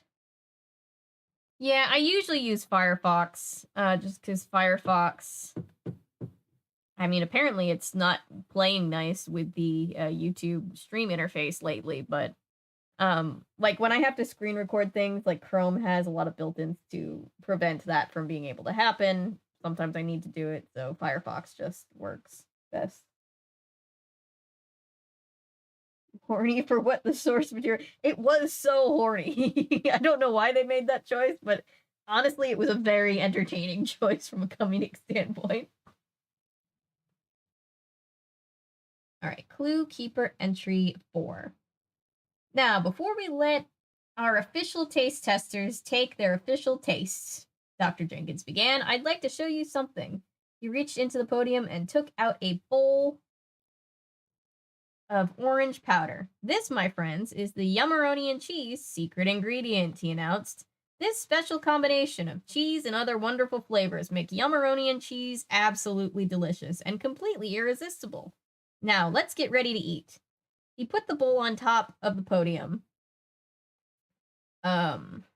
Two men in white lab coats walked on stage and placed a bowl of Yummeroni and cheese and a spoon in front of each kid and Shaggy and Scooby. They left boxes of it on the table, as well as one of the men handed Let me try that again. They left boxes of it on the table as well. One of the men handed Dr. Jenkins a bowl and spoon too. Okay, everyone get ready, Dr. J. Oh my god, are we gonna have a bunch of little, like, Jekyll and Hyde children running around? That'll be funny. I mean, not for them, but for us. Dr. Jenkins said with a smile. He raised his spoon up in the air. Everyone at the tasting table did that too. 1, 2, 3. Scooby, Shaggy, and the kids started eating their Yummeroni and cheese. Sorry. Shaggy and Scooby couldn't seem to eat it fast enough. You know what, Scoob? Shag said between bites. Like, this really is absolutely delicious. We all watched as Dr. Jenkins took a spoonful of Yummeroni and cheese and put it into his mouth. Suddenly, he started coughing. He grabbed his throat and then fell down behind the podium. He must have knocked the bowl of orange powder because there was a huge explosion of orange smoke and dust. When it cleared, Dr. Jenkins slowly stood up again, only it wasn't Dr. Jenkins. Oh no. Oh no. He turned into David Hasselhoff. Hey, Fortnite. Happy early birthday. Oh, we got his voice. Shaggy exclaimed. It's a monster, Scooby yelled. It's Mr. Hyde, Daphne exclaimed. An angry and wild-looking monster man stood behind the podium. Shaggy and Scooby dived under the table. The other kids ran off the stage to their parents. Ah, look at that trauma. Where's Dr. Jenkins? Someone shouted from the audience. I was Dr. Jenkins, he growled. Now Dr. Jenkins is gone forever and Mr. Hyde is here in his place. I put my own secret ingredient into the Yummeroni and cheese. This is a very, like, what's his name? From the second from the second Nancy Drew game. The one that, like, killed us repeatedly.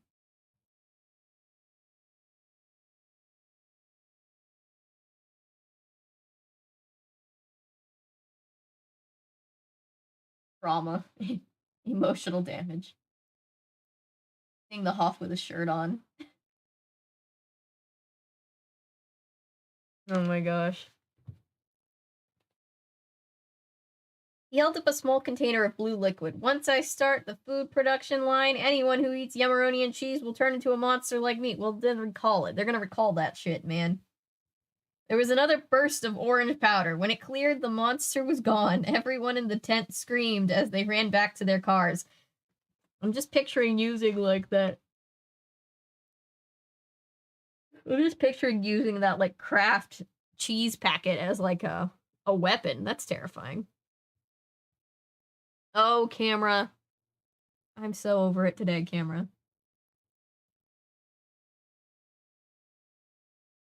Oh, what's his name? I'm picturing his face. Hang on, give me a second.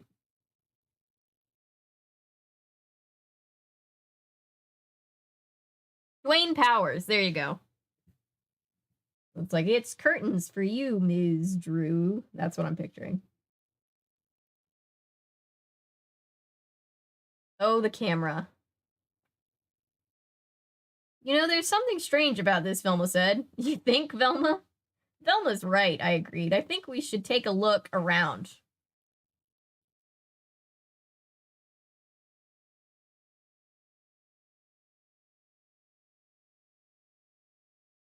Yeah, bless, this camera is kind of overheating a little.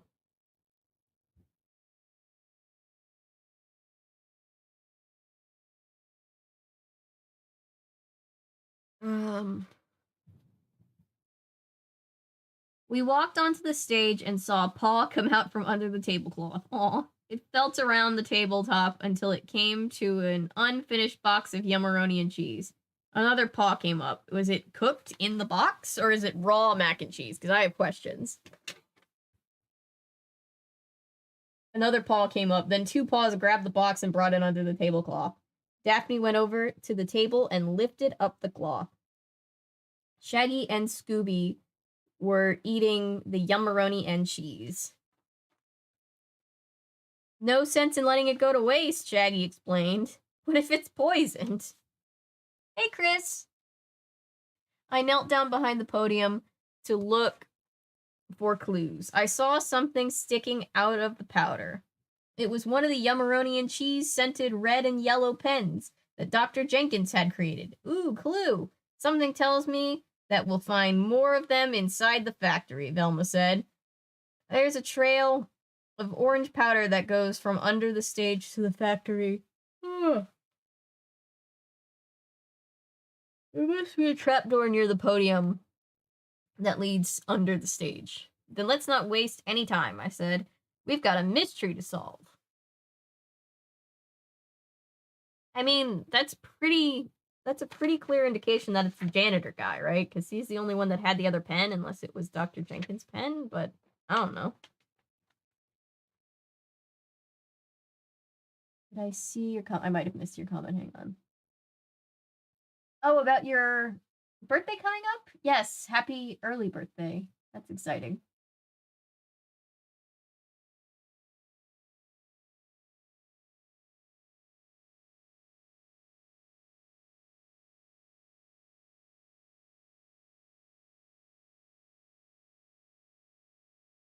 Yeah, Hasselhoff definitely at the time of his life playing Jekyll and Hyde. What's scarier, the scarecrow or the doll? Honestly, I think the scarecrow is still scarier than the doll. Than Veronique. And that's saying a lot coming from me.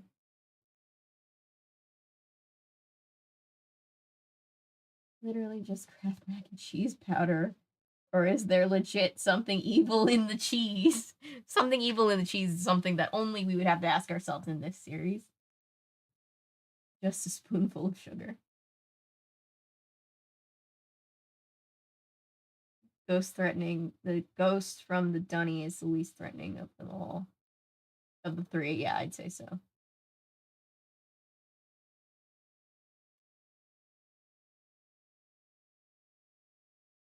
I guess that answers my question. Nice, but that one, trauma. Oh no. He transformed into David Hasselhoff's version specifically of Hyde, yes. Oh, I would love to collab with Pushing Up Roses. She is way too famous to collab with me though, but I would absolutely love that. I'm like in Hercules where it's like, we are not worthy, we are worms.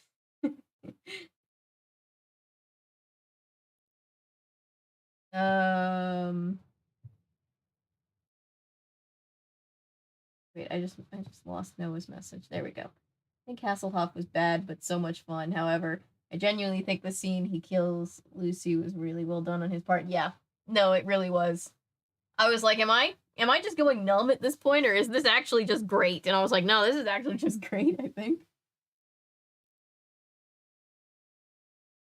Didn't the niece also take a pen? That's true. She did have a pen. I thought they said specific. That's right. She took his pen. That's a good point. I missed that. Likelihood of her successfully posing as her uncle isn't likely, but she did have a pen, I believe. Unless she really is changing the uncle into like some like monster.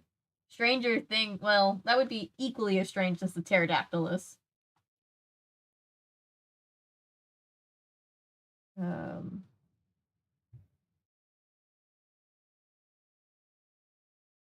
I cannot stop yawning. I'm sorry. I don't know why.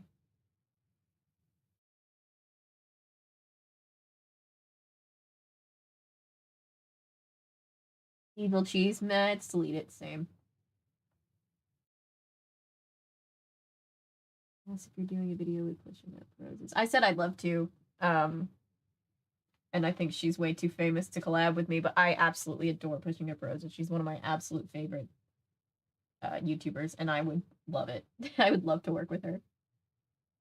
He has a bunch of Scooby Doo tunes. Yes. Sorry, I'm getting caught up on chat. I'd love to collab with Ashley too. I'd love to collab with any of them. They're all super famous and probably out of my YouTuber league, but I would have so much fun. Be right back. Okay, Hannah. See you soon. Having a Scooby Doo marathon Friday. Yay! I was watching it on Saturday and Sunday, and I was like, weekend cartoons, yay! You're presently the only YouTuber I frequently speak to. LOL. Well, thank you. I do love Scooby Doo too. I did see that she stayed in Dolly Parton's camper. That's great. You're even to me. Thank you, Paulo. You should check out both of their channels, though. Pushing Up Roses is a huge inspiration for me specifically, so anybody who likes my channel would probably also love Pushing Up Roses. It's a great channel. Free Burton's Halloweens. Yay! I'm so excited. Halloween is going to be just so much fun. Alright, what is the clue? I should not be this tired. I don't know. Like, I'll bet you noticed that flashlight on page 33, right? It's pretty important. Open up your clue keeper and answer these questions about it. Then keep reading to learn what we discovered inside the factory. What is the clue? How do you think the clue could have gotten there? Okay. Which of the suspects do you think could have left this clue? All right. Clue number 1. It is a pen left at the scene of the crime. I want a Scooby Doo anime. That would be fun. Ooh, a Scooby Doo anime intro would be super cool. Avery has Perry. Ashley has Beans. Ashley and Avery both have a P.O. boxes. Ashley cried in every single video. Avery only cried. I mean, yeah. I'm honestly surprised I haven't cried in more videos. It's been an occasional. Okay, come. All right. Camera, I know. It's a hard life. I understand. But can you not? There you go. Oh boy. Winnie the Pooh one, and then I feel like I recently cried or almost cried. I can't remember now. Dresser update. I'm still in the IKEA box. It's still in the IKEA box because I just hurt my finger. Oh, I'm sorry. Just a bruise, but ouch. Just getting it in the house. I couldn't be bothered to keep going after that fair. I would have done the same thing. Winnie the Pooh Seasons of Giving will be a sob fest. Oh, man.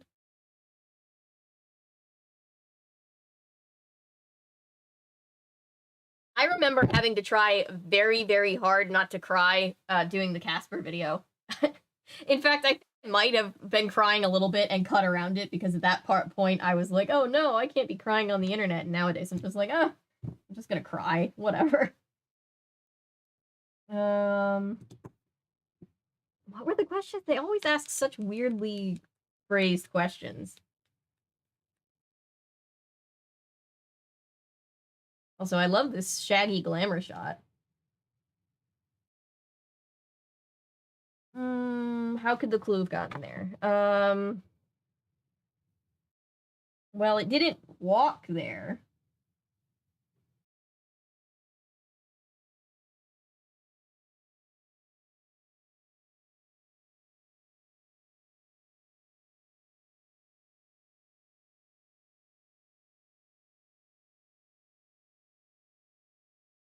It was probably dropped.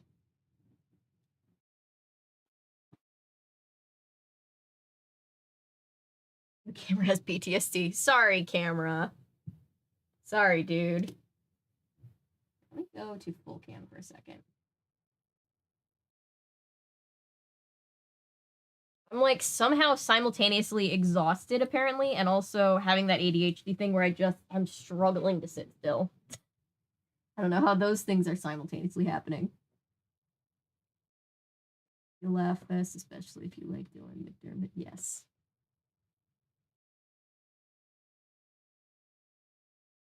You cried from fear from the Round the Twist doll episode. Probably, honestly, yeah.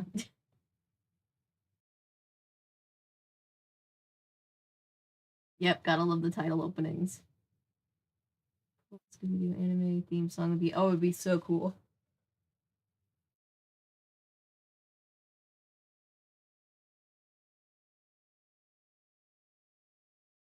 I do like Dylan McDermott. Don't know that much about him, but I like the things that he's been in. I feel exactly the same right now. What is it? It's like I'm exhausted, but also like I feel like I could fall asleep, but also I like want to get up and run.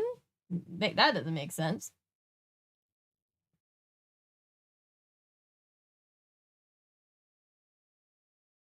Also, I lost my fidget cube. I need to get my fidget cube out from wherever it's hiding. Which is us, because we're used to it by now. Yeah, sorry guys. I'm gonna have to... I thought running the updates that the computer told me that it needed this morning might have fixed it, and it obviously did not, so I'm gonna have to go back to the drawing board on that one.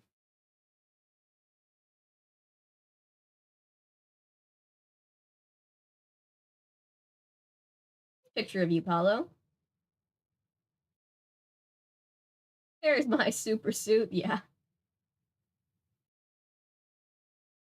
Will you live tweet about a show too much when the official show page messages you and asks where you are and if you're okay when you don't tweet? Oh my god, tell me that that actually happened to you, because that's amazing.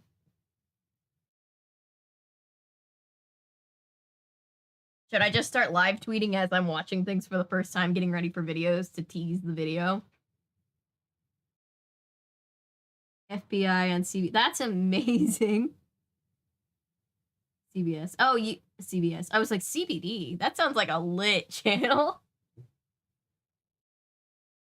Why can't we have this video? I mean, honestly, we have a supernatural anime, so you'd think it wouldn't be completely out of the realm of possibility that we get a Scooby Doo one. Oh no! Probably should have, but in my experience, technology, computers know when you need them to work, and yeah, intentionally, yeah, I always have. Let's try going back to the top down. I don't know why, but I don't know if it's me. I don't know. It's like I walk into a room and my sheer presence just breaks every technology piece in there. Oh no, I just said I liked your picture on Goodreads. It was a nice picture. I don't know exactly what the anti-tired feeling is or what causes it. Stuff that helps me is doing some stretches and drinking ice water. Interesting. I will try that. I have, and I don't know if it's like part of the whole ADHD thing, but I have like terrible restless leg syndrome a lot of the times. And like since being treated for ADHD, I've noticed it getting a lot better, but it's still there. So I'm just like, there's gotta be some way that this can't be like this can't be life forever, surely. So the niece, KJ, the niece, her. Izzy, the janitor.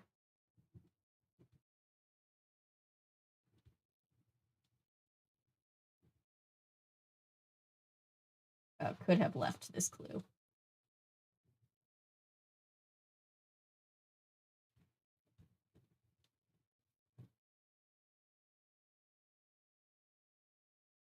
So many ideas for Scooby Doo. Scooby Doo is great. Yeah, I think it. Yeah, from what I've read, it's very common with ADHD, um, which makes total sense because it's like an overactivity of the brain thing.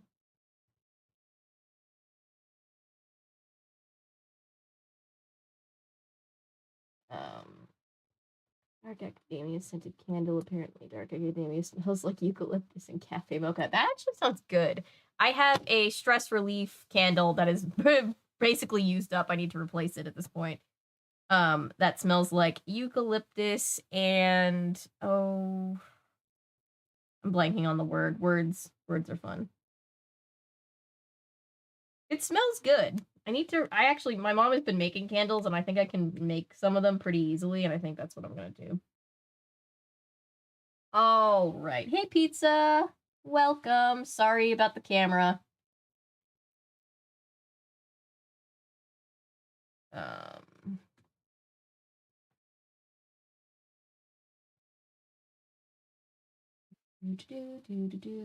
Just making sure that this is keeping up so far.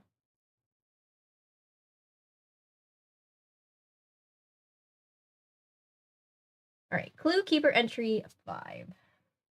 We followed the trail of orange powder to a side door of the factory. Where were they tracking it? How much orange powder? Do you see how much orange powder there is? See this shit? That's so much orange powder.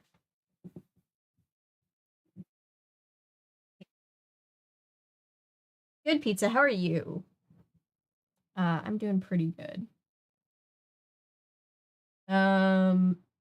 We followed the trail of orange powder to a side door of the factory. The door was slightly open. We walked inside and saw a flight of stairs going up and one going down. Looks like the orange trail ends here, Velma noticed. So I guess that means we have to go home, Shaggy said hopefully. Suddenly, we heard the sound of a door slamming and footsteps coming up the stairs. Mr. Fenwick, you startled us, Daphne said.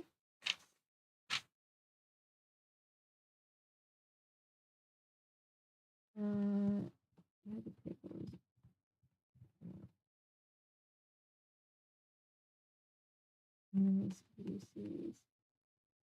probably pick anime because we've seen a lot of live actions already, and I think Scooby Doo is just one of those things that works best in cartoon form because the things that happen are just so silly. But I do love the live action movies. I will say that. It's Cheeto Dust. The bad guy has been eating a lot of Cheetos. It's so much orange powder. I wonder they're trying to be caught.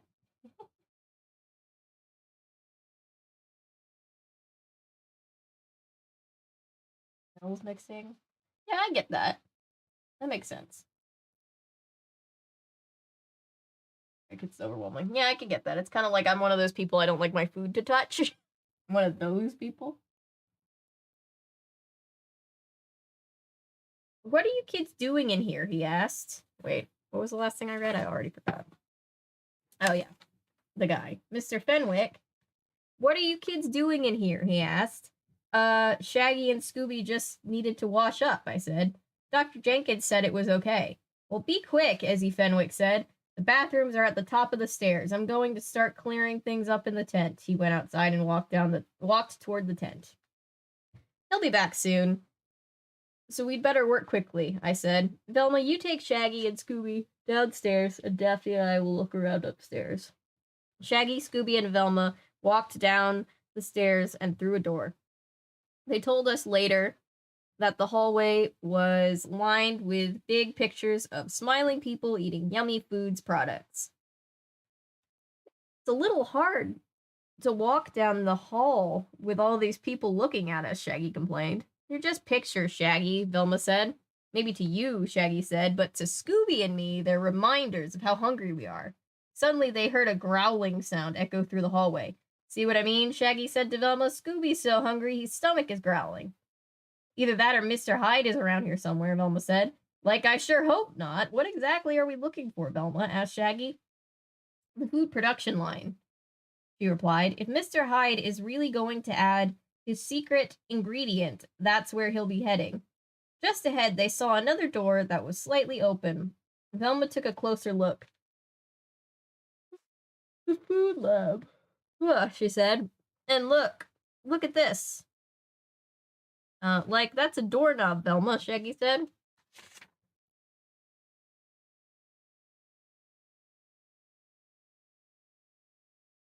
I know it's a doorknob, Velma replied. Look what's in it.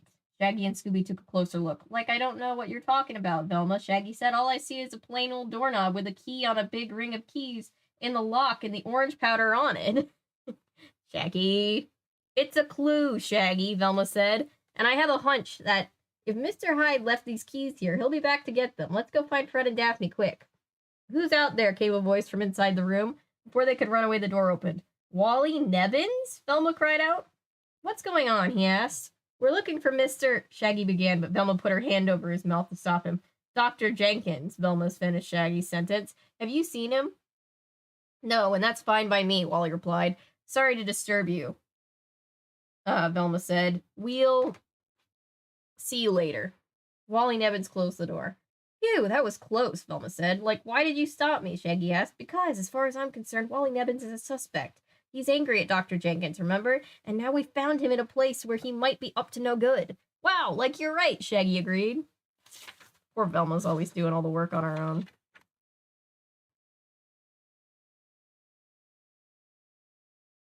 Why do you always pair off with Daphne, Fred? I love that Velma always points it out. Yeah, like Boys in Motion. I forgot about that. Wow.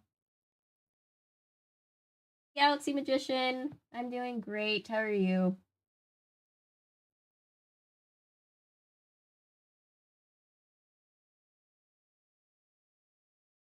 Taste like certain foods have a certain taste. It makes me cry. Yeah, so certain things are just overwhelming. I can see that.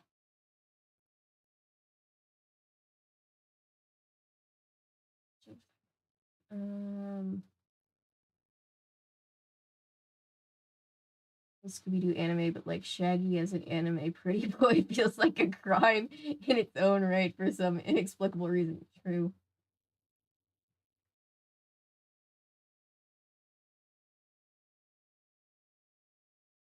I get why people mix spaghetti and tomato. There. Also really, oh my god, camera. Stop. You cannot be that overheated. There we go. Sorry, guys.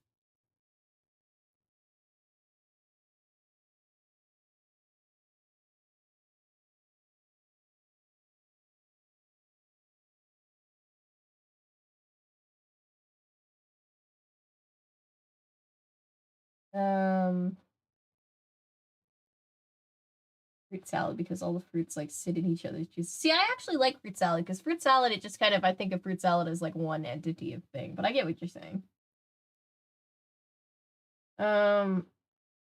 Boil noodles and put nothing on them, no salt, no butter. Oh, nothing? See, I'm a big fan of butter and cheese. I eat my noodles like a little kid, apparently. Depends on what food's touching. Yeah, I mean, like, if something really sweet, like, for example, I don't like when pancake syrup gets on bacon. I just don't like that. But if I have, like, ketchup with, like, potatoes and then there's bacon and the ketchup gets on it, I love ketchup and bacon. That's, like, a weird thing. Noodles and butter phase where she would eat any pasta sauce. She wouldn't eat any pasta sauce. I had to toss pasta and butter for her whenever we had spaghetti. Oh. Just got off work, ready to relax. Yay! Cece's pizza. I've been told I've been to a Cece's, but I don't remember. Apparently I was too young. Now let's go find Fred and Daphne and show them this clue, Velma said. She carefully took the key out of the lock and put the whole key ring in her pocket. The three of them started back down the hall. Shaggy and Scooby followed, but they stopped when something caught their eye. First, a free taste of yummeroni and cheese, and now this, Shaggy sighed. Oh my god, I would like to stop yawning.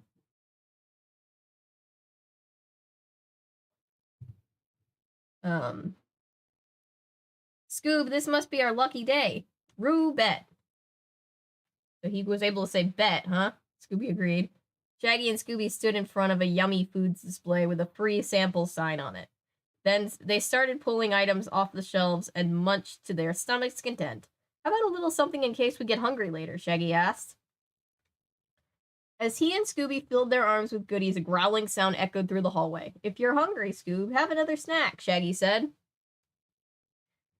Rat wasn't re, Scooby said. The growling got louder.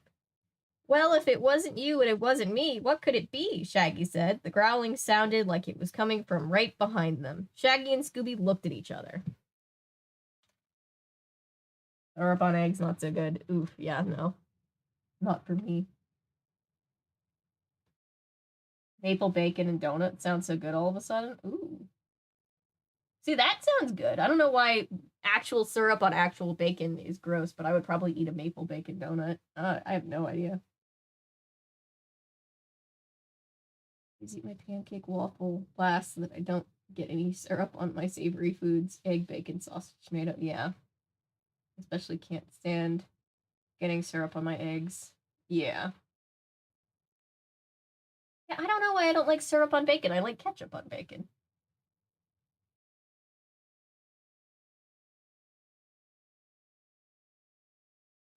Yes, Scooby. Translating into Scooby languages a lot. I love ketchup bacon. Same. Everybody in my family thinks I'm weird. All right. So you found the flashlight in the last entry, right? Here are some questions to help you figure out what the clue could mean. I just pictured Steve, Steve Rogers, Captain America. So you got detention. When you're done, read on to see what happened next. What is the clue? What does the clue have to do with the mystery? Which of the suspects could have left this clue? So I don't know why the niece. I don't know why the niece would have keys, right? My main suspect is janitor man, and in that case, I'm on his side. Ring of power, no keys.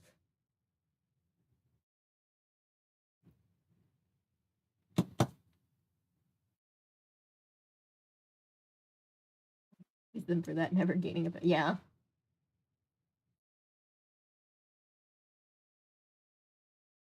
The legend is true. Yeah, cops really do love donuts and coffee. That is very true.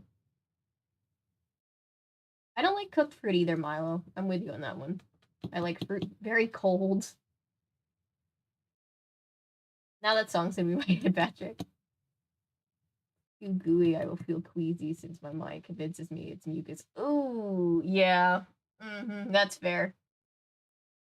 Back, what did I miss? So we found another clue. It was a key. It was a key of rings, a ring of keys with Cheeto dust on it. My theory is that it's probably the janitor, because why would the niece still have all the keys?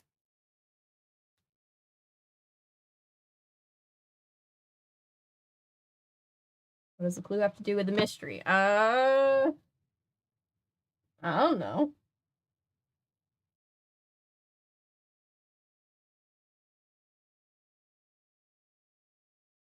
Importance.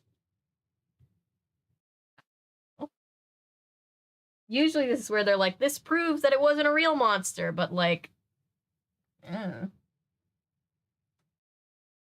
would you eat something that's supposed to be cool and juicy, hot, and dried out? Yeah. I'm totally in agreement with this. With Southern accent. Back in my day, Scooby Doo and you was all the rage, and you were a character. Yeah. We had our fruit cold and juicy in this house, the way God intended. Yeah. Janitors always have each key for the whole building. Yep. I get so mad when I say I don't like pie. I'm not big on pie either. Certain pies, but I'm mostly a cake person. Key of Rings sounds like something you find in a D&D campaign. It does. Or it sounds like a YA novel. Key of Rings, like the second book in the series. Cold fruit is good, but I like cooked fruits in the form of pineapple on pizza and or fruit pie.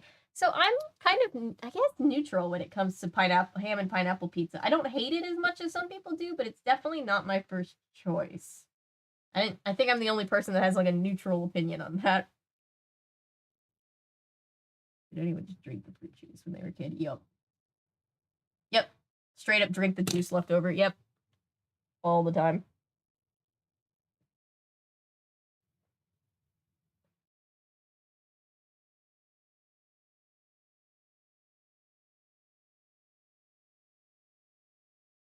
Cold apple pie is better. Ooh, interesting.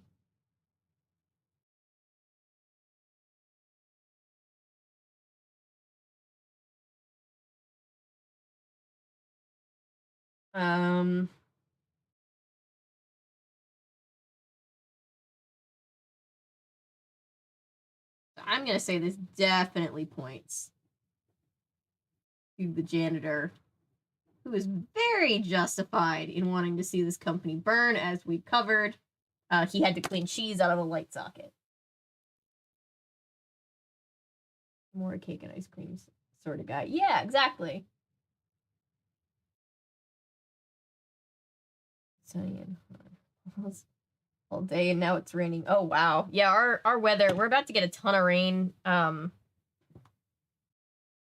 There's like systems moving in from the outskirts of the hurricane coming in, which I hope, if anybody's in Florida, I hope you guys are staying safe and out of the way of that, because that looks not fun. But yeah, we've been just getting rain all summer. Nothing really serious, just a lot of rain. The janitor said, "Eat the rich." Yep.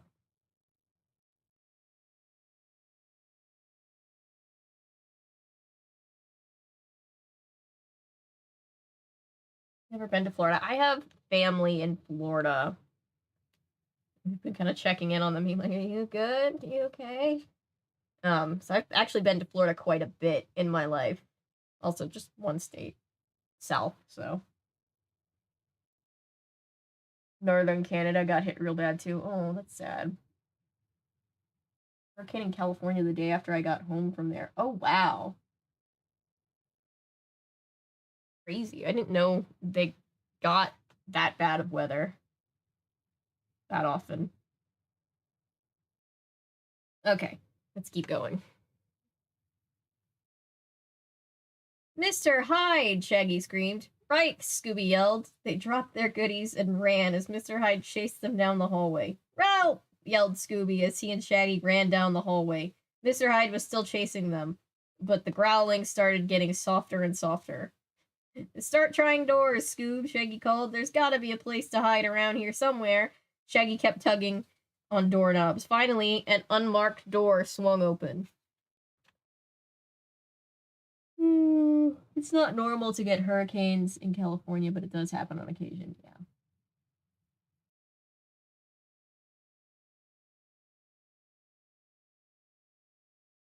Teacher's Pet the movie. Oh, I forgot about that movie.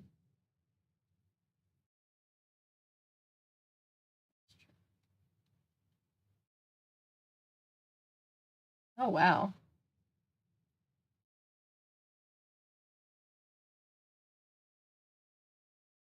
I hate her award. I mean, I've been given some pretty disgusting prop food, but at least usually they tell you not to eat it. If they ever tell you to eat the prop food, don't. Quick, in here, Scoob, Shaggy instructed. He and Scooby ran inside and slammed the door shut behind them. It was completely dark inside. Now don't make any noise, Scoob, Shaggy whispered. With any luck, we'll be able to save our hide and hide from Mr. Hyde. Bars? Shaggy heard a muffled yell. Uh-oh, Shaggy whispered. I don't think we're alone in here. Let's go. Run around, Mr. Hyde, asked Scooby. I'm more afraid of a monster I can't see than the one I can't. I mean, fair enough, I guess, but... Shaggy opened the door a crack. Ready, Scoob? 1, 2, 3. Ah! He flung open the door, and the two of them ran out into the hallway. They were halfway down the hall when they realized it was empty. Hey, I guess we fooled that creepy Mr. Hyde after all, Shaggy said with a grin. Then he froze. The muffled moaning sound he'd heard before filled the hallway, but this time there was also a thumping noise, like something banging against the floor.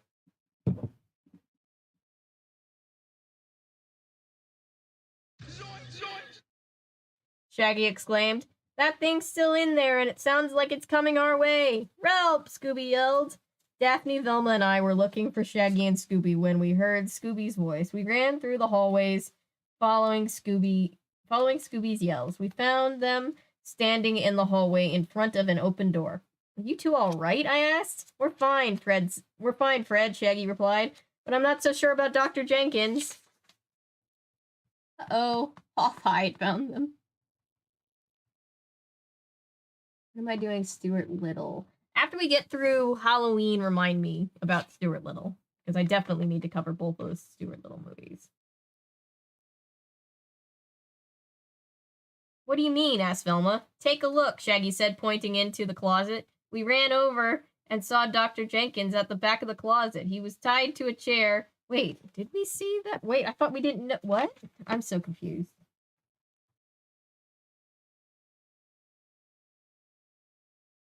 He was tied to a chair and had tape over his mouth. We carefully removed the tape and untied him. Phew, he said, rubbing his sore wrist. Thanks, kids. I thought no one was going to find me. I'm glad we did, Dr. Jenkins, I said, because that means that Mr. Hyde is really a phony. A fake Hyde. He's a poser. And that his so-called secret ingredient is harmless, Velma added, except that it will change the food's color, Dr. Jenkins said. I won't be able to sell Yummeroni and cheese if it's not the right color. Oh, good heavens, no. Well, I'll bet we could stop him if we only knew who he was, Daphne said. Here's something that may help, Dr. Jenkins said. I grabbed it from Mr. Hyde as he pushed me into the trapdoor under the stage. Held out a piece of white fabric. Oh, yeah, it's definitely the janitor. May I see that, Dr. Jenkins? Velma asked. She took a closer look, and her nose twitched. I have a hunch that our little game of hide and seek is just about over. I examined the white fabric and noticed a peculiar smell. Velma's right, I agreed. It's time to set up a trap. Can't wait for Hocus Pocus 2. Oh my god, 4 more days! I'm so excited. My best friend's exorcism to release on streaming. Yes. Maddie and I are particularly excited for Spirit Halloween. Have you guys seen that? They're making a very 90s-esque movie about kids getting locked in a Spirit Halloween, starring Christopher Lloyd.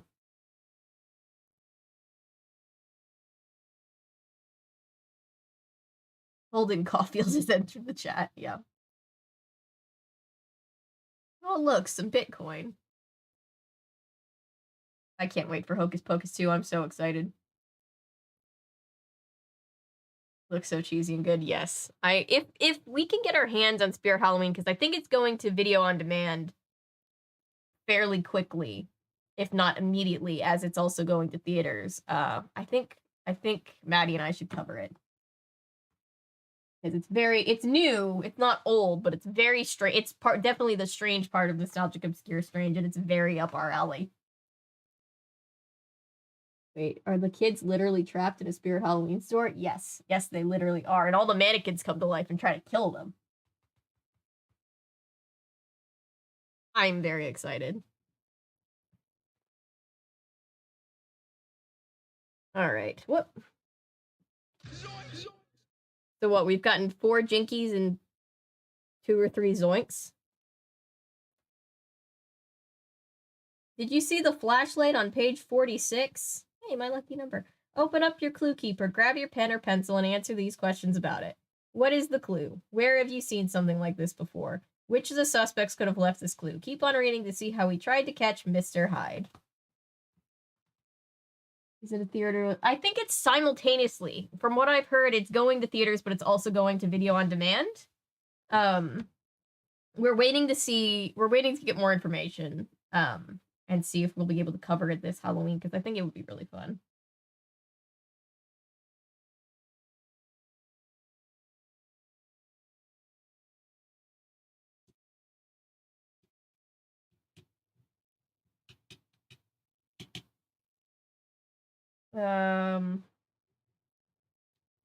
White fabric with weird odor. 6? I don't know. It's one of those things where, like, it's one of those, like, you know, when you see the same number over and over again, I've just always, my whole life, I've just I've just always seen 46 like as a reoccurring number, and it just has become like a lucky number thing for me. It's really strange. I don't know. It's weird enough. I was talking to my brother about it, and he was like, "Me too," and I was like, "Really? We have the same random lucky number? That's funny." Mr. Harrigan's phone looks great. I haven't seen the trailers for that yet. Based off of a Stephen King story. Yay! Oh, heck to that, no. I'm okay on the Spirit Halloween story yet. I can't Halloween mannequins. I hate being scared. I was terrified by a Spirit Halloween Grim Reaper mannequin when I was like 8. Gave me so much trauma. From his If It Bleed collection, I think. Interesting.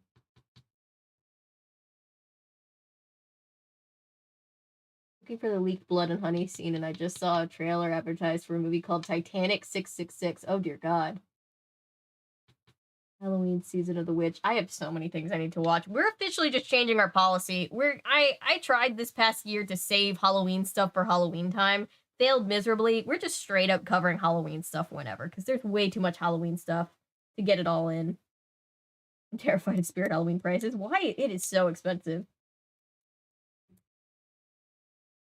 It was the guy, right? It was the janitor. I gotta be very serious about my Scooby Doo mystery solving. He was the guy that had the white cloth, right?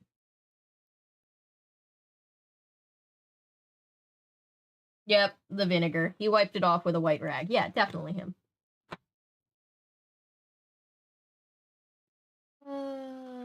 The intro needs to be changed to nostalgic, obscure, strange, and Halloween content. Yep. Yeah. Where I cover nostalgic, obscure, or otherwise strange content, and it's always Halloween here. Rule number 1, it is always Halloween on this channel. If you think it's not Halloween, no, you're wrong, it's Halloween.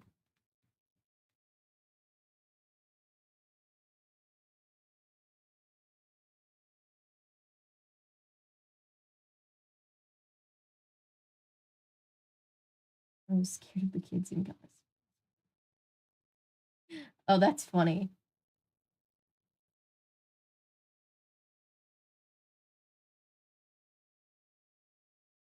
This is Halloween, Halloween, Halloween. I need to cover that, too.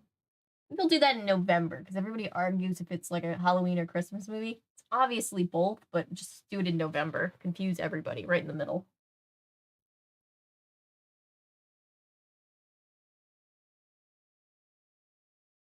Due to that being, it's always Halloween.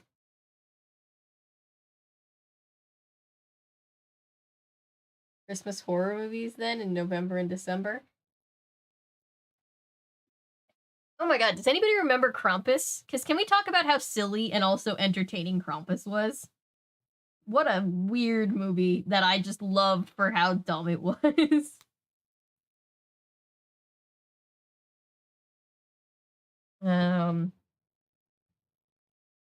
Note 1.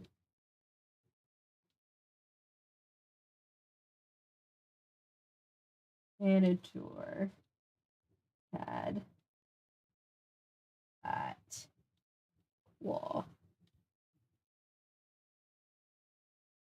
Note 2. Janitor is guilty. Note 3.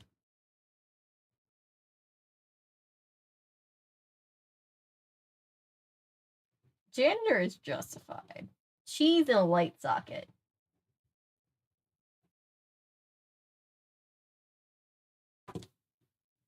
I walked out of that film. My friend and I joked. Only stayed in the theater. It was so bad. It was so bad, but I loved it. It was so stupid. Supposed to be metaphorical, and they're not literally inside of a snow globe.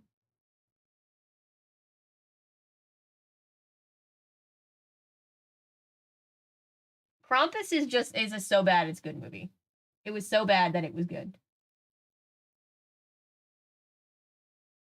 It's good bad, yeah. But also, my brain has been melted by exceedingly bad things. So I always tell people not to ask me for opinions if they want to know if a movie is truly good or bad, because the goalposts have been moved so drastically for me.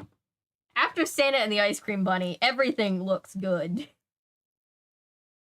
We legit thought Krampus and the Grandma were gonna hook up. God, I need to cover Krampus this year, don't I? Jesus.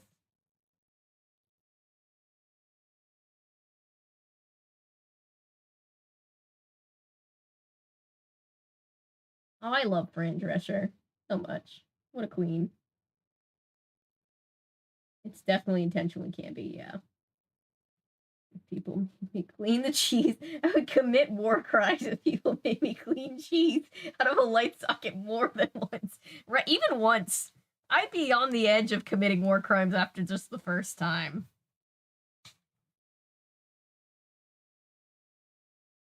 Clue Keeper entry 7. Once Mr. Hyde finds out we've found Dr. Jenkins, he'll want to ruin the entire batch of Yummeronian cheese, I said. If we're going to capture him, we need to act fast. Where's the food production line? Asked Velma. It's just down the hall and to the right, Dr. Jenkins said. Can you show us the best place to hide in there? I asked. No problem, he said. There's even a walk-in food locker we can use to hold him once we capture him. I got to that video of Santa and the Ice Cream Bunny on my goal of finishing your videos. Not because I didn't like your videos. Oh yeah, no, the movie is just so bad. No, trust me, and I covered both versions of that movie, and halfway through, I was just like, I don't want to do this anymore. Don't make me do this anymore. God, that movie.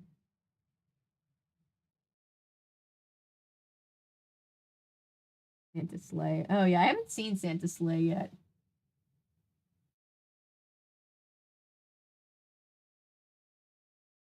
And if you look, yeah, I bet I could. I bet Milo is correct.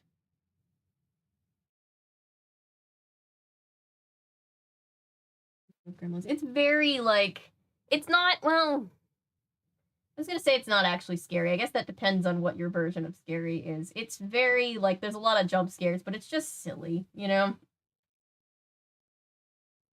The night Santa went crazy. He had to give out one too many pogo sticks, and he couldn't take it anymore. Santa versus Satan was also a thing that exists and a thing you covered. Yeah. Yeah, I think my brain tries to protect me from that one a little bit. Literally, because of that movie is why we have the term nightmare fuel. Because when mystery, or what am I trying to say? I almost said Mystery Science Theater. That's not correct.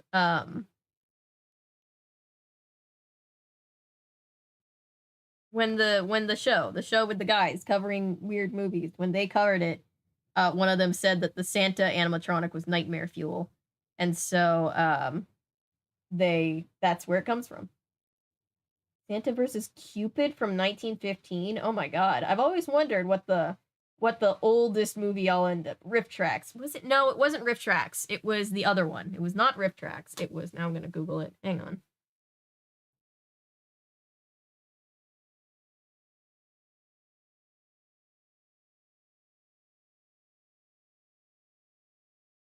Christmas. I haven't seen either of those, but I will look into it now.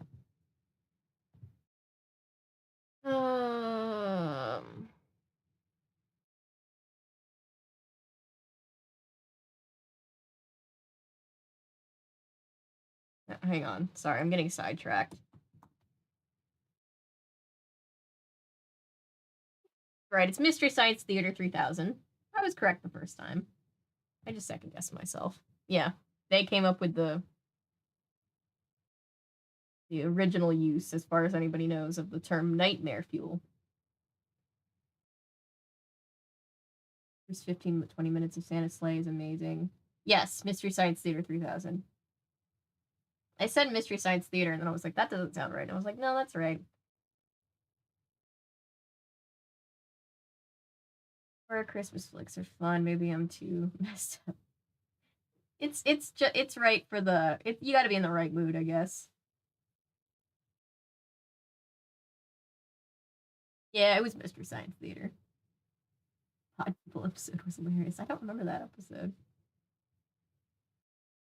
Not jump scared by a particularly aggressive legal services advertisement, but I've seen horror movies that make me giggle, so who knows what I find scary, right?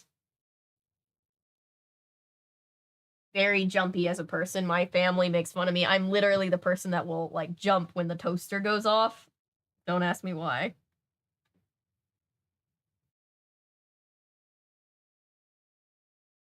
Right. That's great, I replied. While you're showing us where to hide, Shaggy, you and Scooby will be ready to distract him. Thank you for not making another Hyde joke.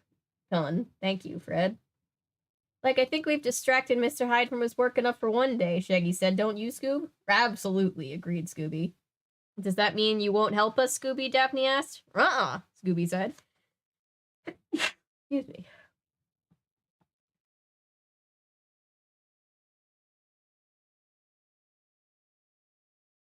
Oh, yeah, for sure. Scooby Doo is campy and great.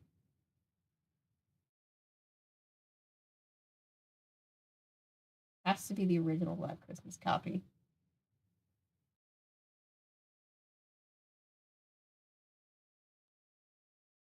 Not even for a Scooby snack, asked Velma. Rel, Scooby thinking. I like to think he was like, "Aw, hell," but he said Rel.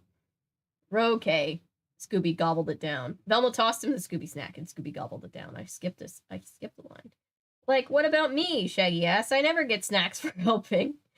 What about a bag of yummy crunchies? Offered Dr. Jenkins. Shaggy's eyes lit up. Sold, he announced. We followed Dr. Jenkins to the production line room. He unlocked the door and left it slightly open so that Mr. Hyde could get in. Jenkins! Gasped Velma. This is where our automated equipment measures, mixes, cooks, condenses, and packages the food, Dr. Jenkins explained. The room was filled with the biggest pieces of mechanical equipment we'd ever seen. Box-like machines with mechanical arms hung from a track along the ceiling.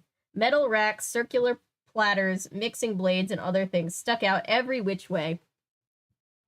A conveyor belt snaked its way all over the room and in and out of various machines.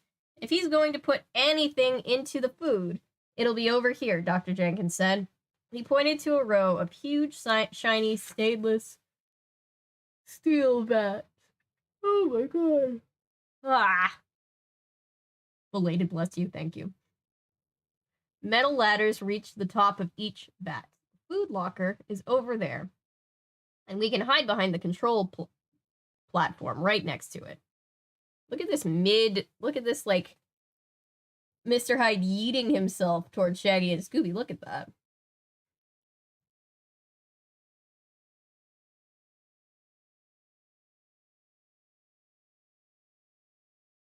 Mm.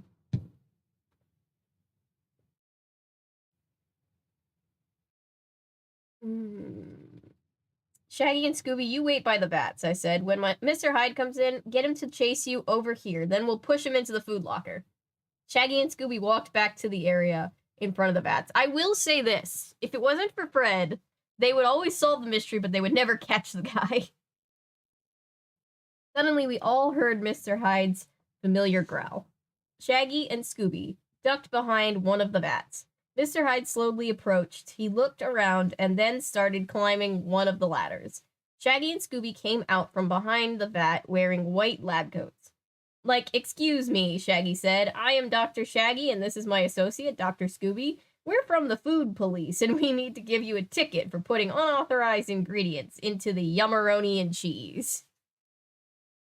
There's a soundbite for any time Coke comes out with a new stupid flavor that nobody wants. Mr. Hyde looked puzzled and then let out a mighty roar and jumped off the ladder. Shaggy yelled. Okay, we'll let you off with a warning this time. Gotta run. Let's go, Scoob. Shaggy and Scooby started running toward the food locker with Mr. Hyde behind, close behind. Get ready, Freddy. That rhymed. Shaggy yelled. Scooby ran by first, and we jumped up, but instead of seeing Mr. Hyde, we grabbed Shaggy by mistake and pushed him into the locker. Mr. Hyde kept chasing Scooby. Ralph, Raggy, Red, Daphne, Velma, Scooby yelled. He climbed up one of the ladders and jumped onto a nearby conveyor belt. Mr. Hyde followed Scooby just as he was reaching out to grab Scooby's tail. Scooby jumped off and landed right on the control panel. The machinery suddenly sprang to life, and the production line kicked into high gear. Before Mr. Hyde could jump off, one of the mechanical arms reached out and grabbed him. Mr. Hyde started screaming. Help! Help me! He yelled. Dr. Jenkins turned off the control panel. The mechanical arm dumped Mr. Hyde into one of the vats. Now let's see who this Mr. Hyde really is, Dr. Jenkins said.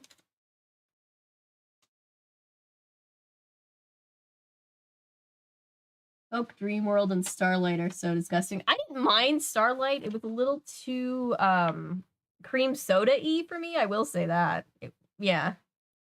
I have beef with Vanilla Coke specifically because Vanilla Coke was the only thing that was the only kind of Coke that they had when I was working the 2 weeks that I was working on Jungle Cruise. And I got so sick of it.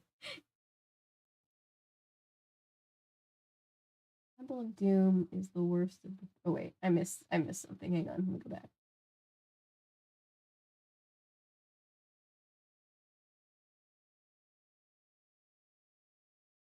There's a scene in Indiana Jones where the guy's heart got ripped out. That gave me so many nightmares. Scooby Snack Bribery, yes.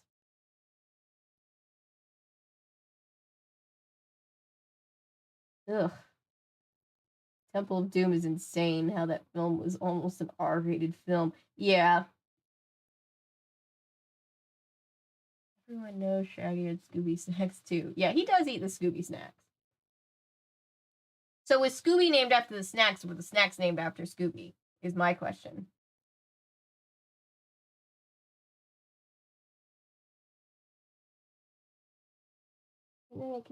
Make up PG-13 because of that movie. It was that movie or something like that.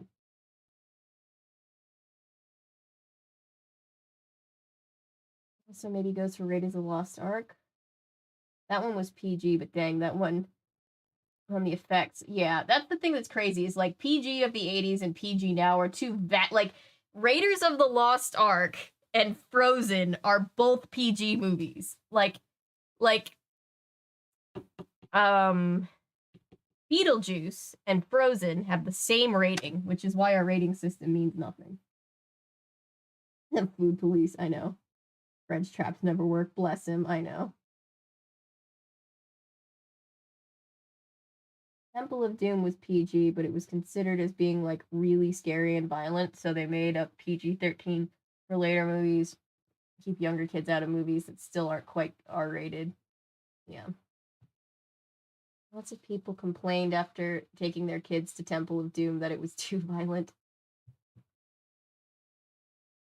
And I remember watching it on TV once and questioning if it was a family film. Here we go. Yep. It's go time. Temple of Doom is the worst of the three. I don't count the alien skull one. What's Starlight? Oh, a soda. Yeah, it's just a kind of Coke that they put out. It's not great. It's supposed to taste like space, which just means it tastes like crappy cream soda, you know.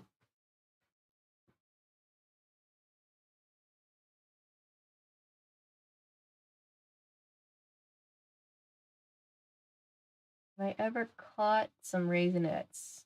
I don't fully understand. I don't like Raisinets, the food.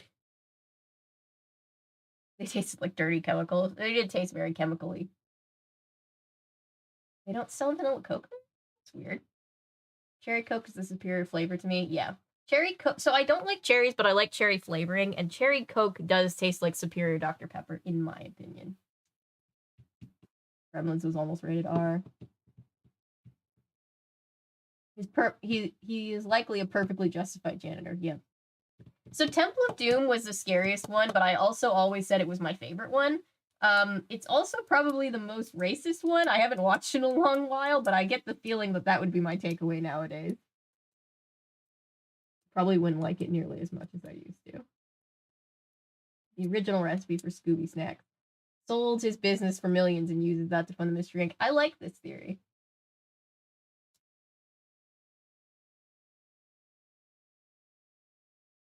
Sell Scooby snacks? They sold the Scooby fruit snacks that were Scooby snacks back in the day. I didn't like them. They were too synthetic flavored, if that makes sense. Well, Scooby named after the snacks versus snacks named after Scooby in various iterations of the series. Of course it has. Continuity means nothing. We don't know her in the Scooby Doo franchise. Next were named after Scooby in the Scooby Begins, and Scoob it was the other way around. Welcome back, Laser. Never heard the Raisinette song. Somehow I didn't. Maybe I just hate Raisinets that much. This movie's probably my awakening. Is so fun. Fluffy hair did something to be LOL. I always was like, I was as a little kid, I was always like, I don't know, a tomboy. I was always into like the stuff that was only for boys. So I really liked action movies and I just loved Indiana Jones. I'm sending you the song, okay.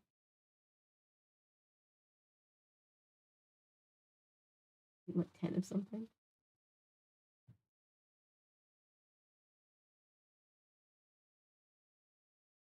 All right, for those just joining us, we are about to solve the case of Dr. Jenkins and Mr. Hyde. Is Jekyll and Hyde in public domain? I wonder. Out loud. Back at Nigel Rudiger's Fish and Chips. Here we go, mate, the white waiter says. Fish and chips all around. I'm thinking of the in the Nancy Drew Curse of Blackmore Manor. I'm thinking of the guy that you call in my head I'm hearing the guy that you call to order food. Baked potato. This is like really bad accent. Glossette raisins, which is the same thing, but I just don't like raisins. So Raisinets have always been a thing that I don't enjoy. Never seen the movie Creepshow from 1982. I've never seen Creepshow from 1982. Not really. That's not my like I'm trying to do an accent, English accent. It's 10:33 at night and I'm starting to have sinus issues. It's so Aussie. I've been watching too much Aussie stuff. I forget what English people sound like.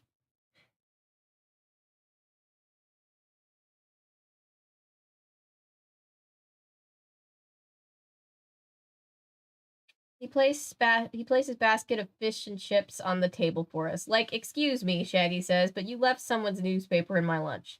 That's the way they serve it, Shaggy, Velma explains. It's very British. Scooby starts giggling. What's so funny, Scoob? Asked Shaggy. Romix, answered Scooby, reading the comic strips on the newspapers in his basket. While they're reading the funnies, how about solving the mystery, Daphne says to you. You've got all the information you need in your clue keeper, Velma adds. Remember, take a look at your suspects, then compare with the clues you found. Figure out who could have done it. Think about which suspect all the clues point to. It's the janitor. And he's fine. We're fine. We forgive him. Daphne smiles at you. I'll bet you figure out you'll figure out who was I'll bet you figure out who was pretending to be Mr. Hyde in no time. Daphne's so sweet. So nice. You begin thinking hard. Who could it be? Turn the page when you think you know who was pretending to be Mr. Hyde. It's the janitor. A random guy breathed on my neck. Ugh. I have PTSD for you. I'm so sorry. The little raisin boxes for Halloween. Yeah, I think we all hated that house.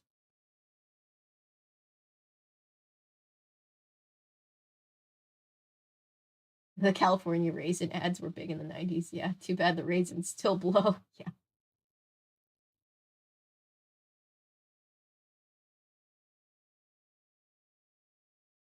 Creepshow is a must-watch movie, especially around Halloween time. Please make a YouTube video about the movie Creepshow. I will put it on the list for sure.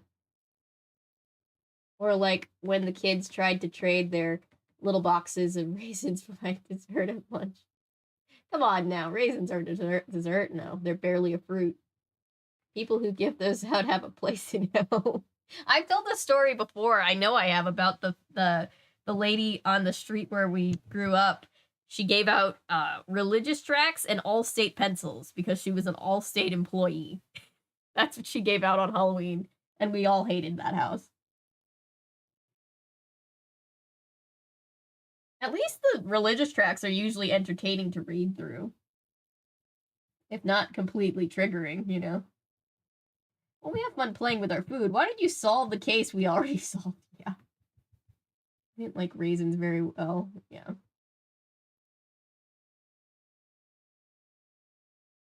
Okay. We're all in agreement, right? It's the janitor. It's the janitor because he had to clean cheese out of the thing. It's the janitor, and we forgive him. If it's not the janitor, I'm gonna just scream, cry, and then throw up. It was Izzy Fenwick, Fred says. As you probably guessed, right? Yep. It was clear from the beginning that a lot of people didn't want Yummeroni and cheese to be a success, Daphne says. There was Wally Nebbins, who was angry about not getting credit for the secret ingredient, and Izzy Fenwick, who hated cleaning up the cheesy messes, Velma continued, and Catherine Tatum, the head of So Good Foods. They each had their reasons, but not all of them could have left all 3 clues, Fred explains. Only 2 people had the special red and yellow pen we found behind the podium, Daphne says. Remember? Dr. Jenkins only had 2, and he gave one to Izzy Fenwick. KJ Tatum took the other. So that made them our first suspects, Velma says. But then we found the keys that Mr. Hyde left in the door. Only 2 of the suspects could have had those keys. Wally Nebbins, who worked in the lab, was one of them, and Izzy Fenwick was the other, Fred says. Izzy was the janitor, remember? Yep. That means he had keys to all the rooms, but in the building, all the rooms in the building so he could clean up. But the last clue made it clear that Izzy was our man, Daphne says. That's right, Fred adds. That's right, Fred adds. Wally Nebbins had a white handkerchief and wore a white lab coat. So the piece of fabric Dr. Jenkins had could have come from him. But when I examined the fabric, my nose twitched because it smelled, Velma says. It smelled of vinegar, and Izzy used a white rag to wipe the vinegar off of Scooby's back, remember? I do. By the way, Izzy didn't really have any Mr. Hyde potion to put into the Yummeroni and cheese. Aw, letdown. Daphne adds, it was just food coloring. He was pretending so he could scare everyone. And it almost worked, too, Velma says, until Scooby Doo saved the day. We were really, well, I mean, Scooby didn't do that much, but I do love him.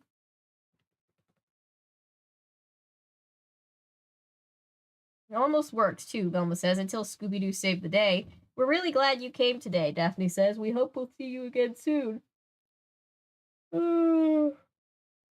Like, not just soon, Shaggy says. Ruby, Ruby, Roon, Scooby shouts. It's a Scooby-Doo pun. Okay, that is the end. I'm going to restart Firefox again. Don't know why. I forgot to run, like, all of our polls this time. That word, Junior, if you're watching this back, I apologize. Please don't hate me forever. Pencils also sucked, yes. Well, see, I had fun when it was like a fun Halloween pencil. I was the kid who was like, oh, fun, a new pencil. But an Allstate pencil?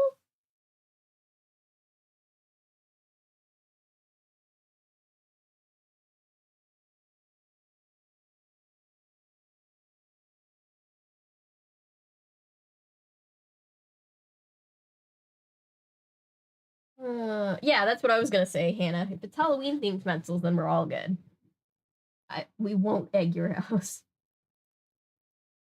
Another thing that was annoying was the local dentist giving out toothbrushes and floss. Okay, my local dentist was cool. They gave out those vampire teeth things, those like rubber vampire teeth. I loved that. Pencils are at least useful. Yeah, that's true. It's 100% the justified janitor who could do no wrong and was 100% the victim here. Yes. Getting a pencil is better than getting pocket change. Yeah. with inflation now. I think the pencil is worth more than the change. About like homemade stuff, I felt bad for them every time. Even when I was little, I knew that most people would make their kids throw at anything homemade. Yeah, my parents would do that, and I always felt bad. Video on the live-action Teenage Mutant Ninja Turtles movies from the 90s. Oh, God.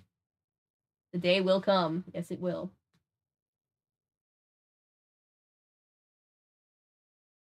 90s TNT is one of my all-time faves. Legitimate a good movie. Yeah, I haven't seen it in a long time. Oh my gosh. So, that is the 9th book down.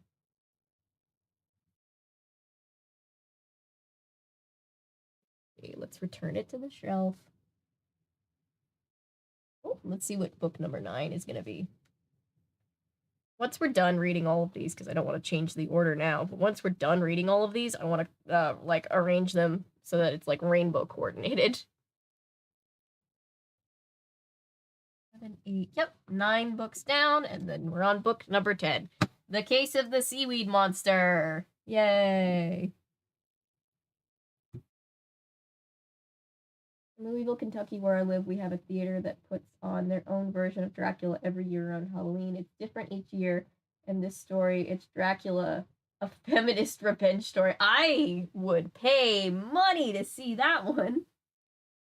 I'm so ready for October Halloween, yes. Remember, don't trust people who hand out cupcakes. There's this guy in the neighborhood. Oh gosh, that's terrible. I never got anything like scary, but also my parents were very like conscious and made us throw out anything even remotely sketchy looking. Is the statue of the golden dolphin really cursed? Has it brought the horrible seaweed monster up from the ocean floor with it? Scooby and the gang must untangle this mystery at the aquarium before it's too late, and they need your help. That's what we've got in store for us next time. Do I just write a Goodreads review that's just like not as good as the Hasselhoff Jekyll and Hyde, but pretty good? Is that what the review is?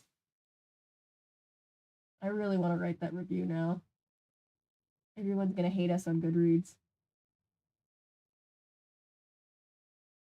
Yes, everybody's so pretentious on Goodreads. People need a good laugh on Goodreads.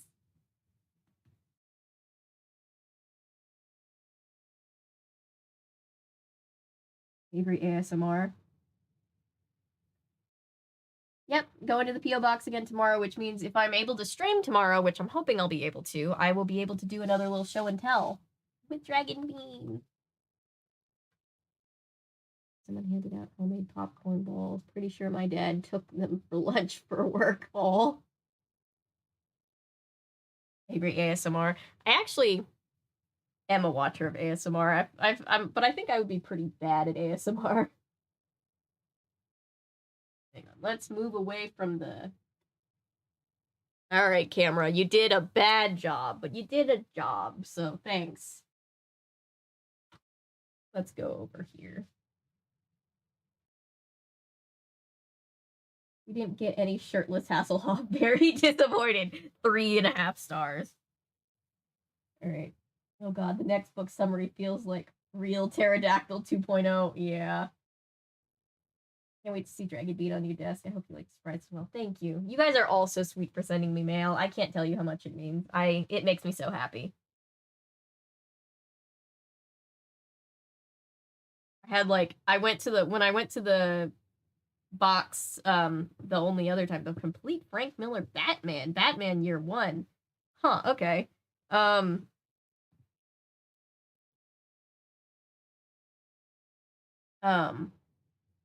When I went to the box last week, I'm pretty sure because it like I think the because there were like 3 or 4 packages, and I was like, oh my god, you guys are so sweet. And so the lady who was working at the post office was kind of like giggling, handing it to me because it was just this big stack, and I was just like, you guys are the best. Burton and Avery play fictional versions of themselves. Avery and Ashley meet at a convention, and Avery becomes a stalker to Ashley. Oh gosh. Why do I have to be the stalker? No, I'm just kidding. That would be pretty funny. Here's my Wait, I want to write a review. Wait, I forget how to do this. Do some rapid fire reviews. There's no shirtless David Hasselhoff, but it's all right. Okay, Ashley becomes the stalker. I'll be the stalker. Wait, I have to add this to the red pile. Hang on, to the shelf. It's not a pile. Scooby Doo, Dr. Jenkins, and Mr. Hyde. Let's put it on the red shelf. On the Scooby Doo shelf.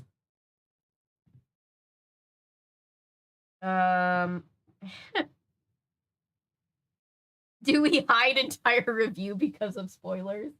Are we counting no David Hasselhoff as a spoiler? Oh my god. Version of Jekyll and Hyde with shirtless with capitalized shirtless David. Oh my god, Hasselhoff. How does he spell his name? Beans. Beans, is that you? I'm not Beans. Ah! Hasselhoff, I was on the right track. It's better. But this one was still pretty fun. Most of the review is just no shirtless Hasselhoff. I'm very disappointed.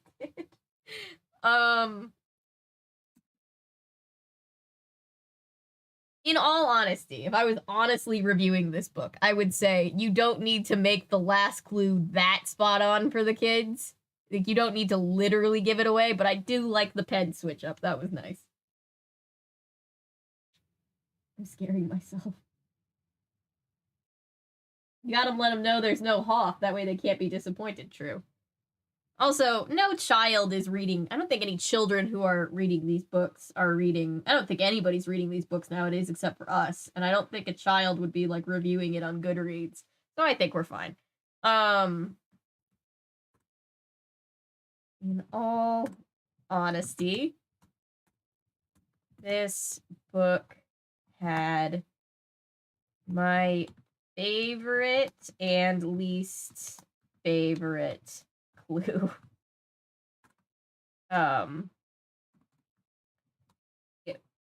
Pen switch up in parentheses. You had to be there. Was oh no, hang on, I gotta get my charger. Hang on, my phone's dying. Hang on. Sorry.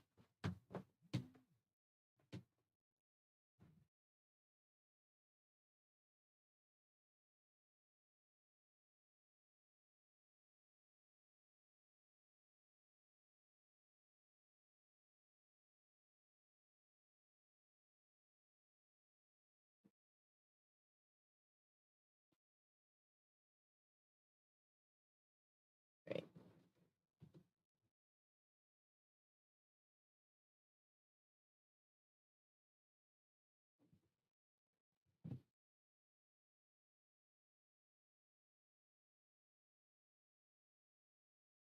Oh, whoops, sorry. Exception. Hang on. I gotta check my comments here.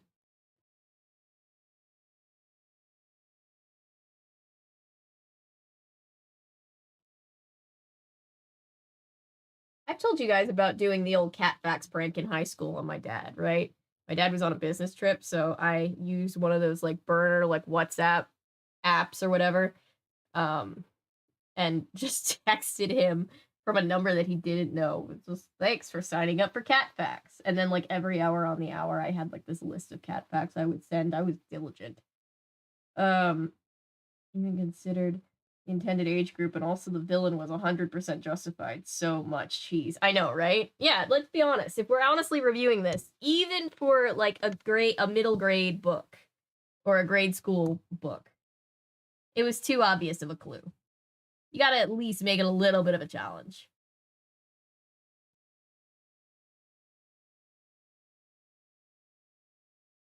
Please turn on phone.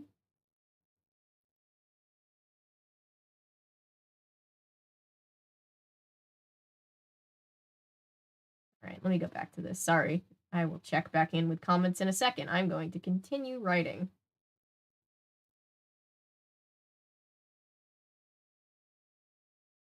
Okay. You had to be there. Was fun, but honestly,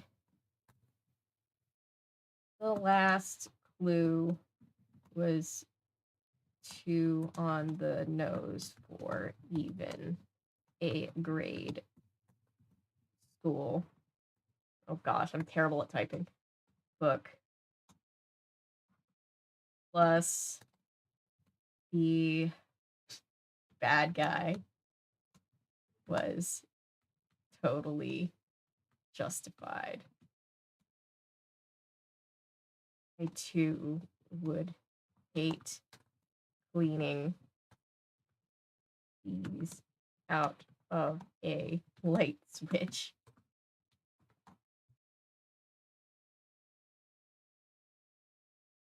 Sincerely,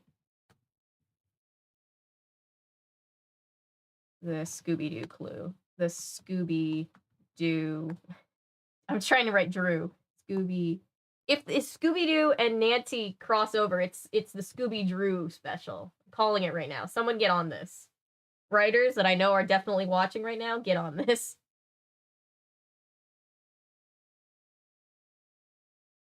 Need 22. Is this a good review?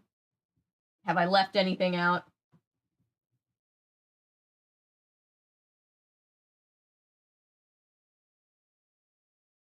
Oh, hey, I can see my chat from here again. Hey, guys.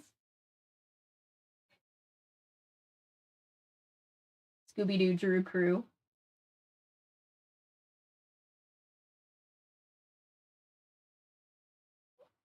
Losing connection.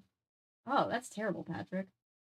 Okay. I think this is a 3 stars. I think any more than 3 doesn't justify this. Any less than 3 is still unfair, you know?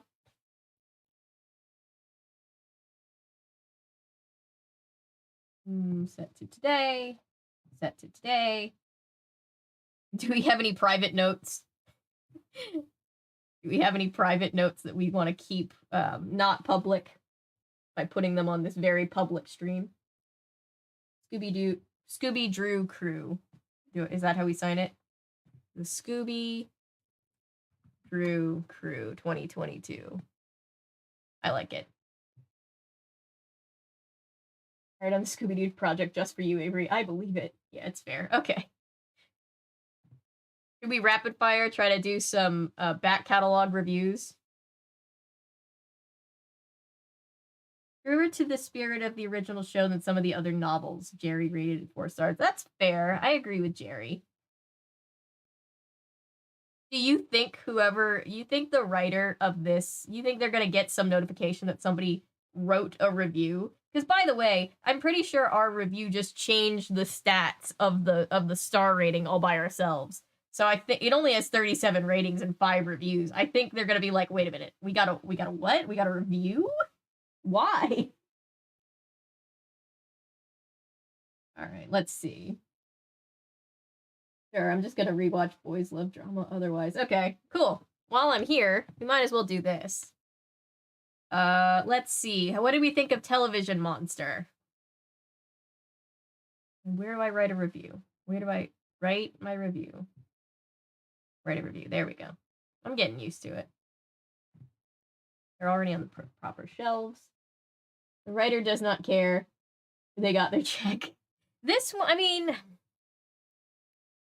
This one, so I have words for the person that wrote the Bigfoot one, because they genuinely had so many typos in that and another one. I honestly liked the clue about the, I liked the clue about him not having a TV and therefore not knowing the, whatever, but knowing that the guy had his wig snatched, but, you know, it was okay. It's the coolest monster so far. Yes, I need to do the DS games. But is that... I think that's what we're officially calling the chat crew. The Scooby Doo crew. I like it. TV, just for the design story was fine. Yeah. Okay. This one had the best monster we've seen so far.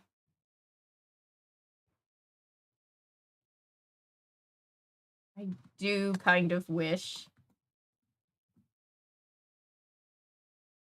video killed the radio star.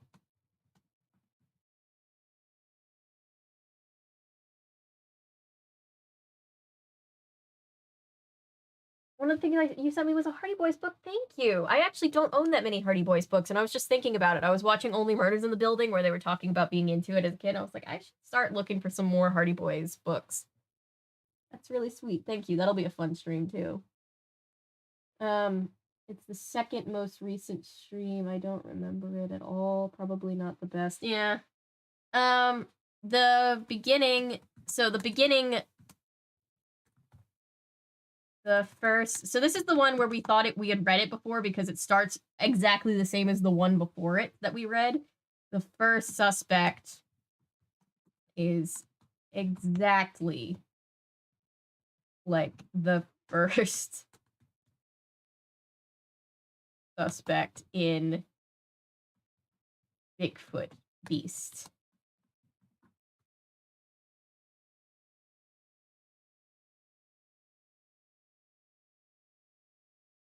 Wait.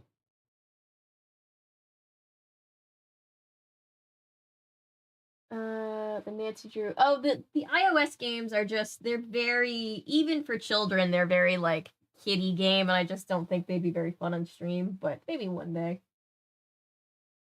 The monster was cool. Yeah.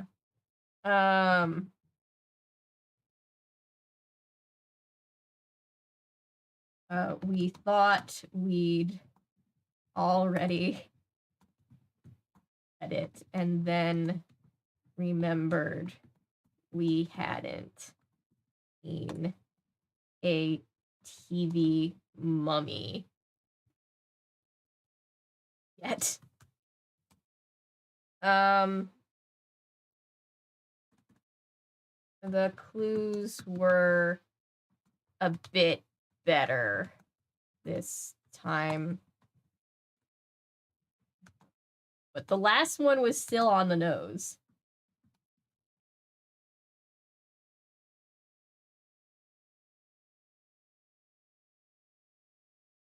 All in all, pretty good.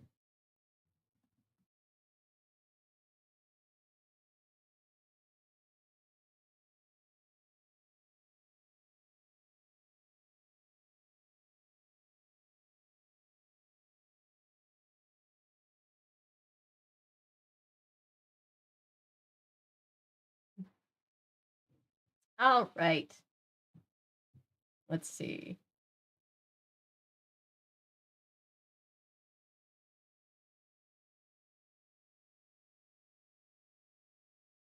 That's not what I wanted to do. Wait, let me go back. Oh, wow. It's a Goodreads stream, guys.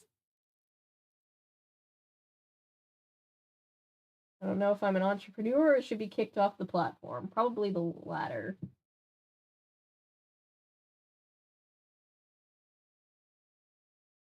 Oh, did that happen? I'm not up to date on my, what am I trying to say? I'm not good with remembering Hollywood drama. All right, Bigfoot Beast. I've got words for Bigfoot Beast. Let's see. Bigfoot Beast. Why do we... This is a smaller complaint.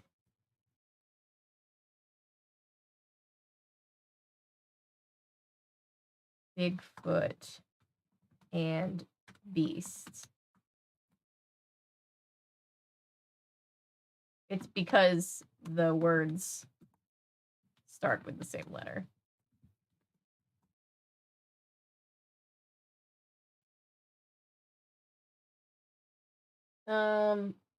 I think Goodreads streams are an underutilized niche. I kind of like it. Why wasn't it called the Beastly Bigfoot? Right. Why not call it the Beastly Bigfoot? That rolls off the tongue so much better. That's not how you spell that.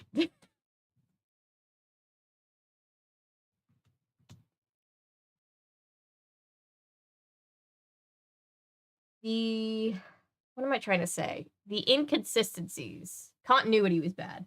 The continuity was very bad. At first, that is fist. That is not what I meant to say. At first, the monster's eyes are yellow. This bothered me. I was like laying awake at night being like, how did they miss this?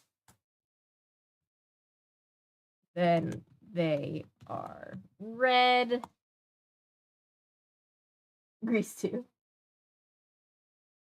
Bigfoot is also a brand? Not sure when these books were being made. It could potentially be part of the reason. Interesting. Update.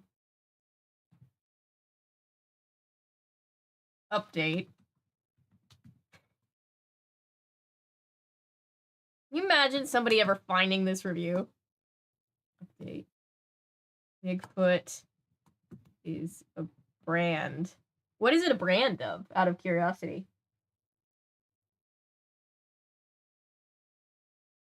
Hey, Kyra. I hope I'm saying your name right. It's a very pretty name.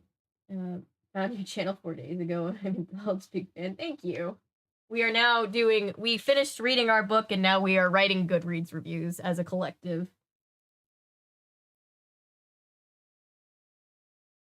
Soft and products Bigfoot on them. Is that part of the reason? 90K. The other clues are too obvious. Is this the one where the perspective switches? Like Daphne's supposed to be writing, but it says Daphne, Fred, and me. And we were all like super confused. I think that's what this was. Multiple errors in the book. Which can be said for a few of these, yeah. Yeah. Yeah, multiple errors in the book, which is not uncommon for this series, but you know, especially bad in that book. Stay.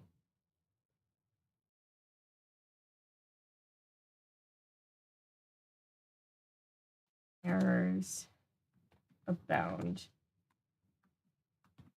Not uncommon for this series, but also but particularly bad.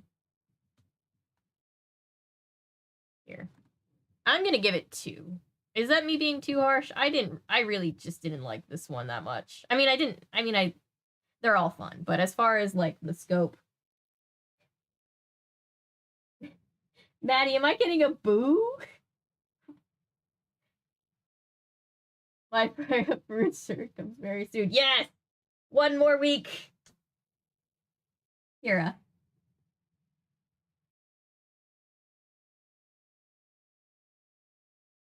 Okay, sorry.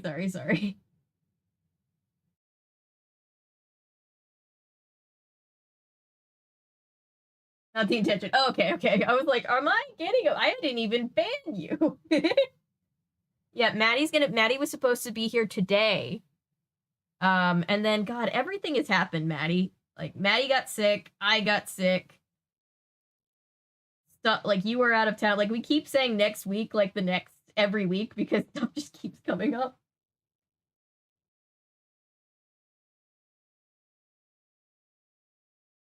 So much is happening, lol. Yes, speedy recoveries, Maddie.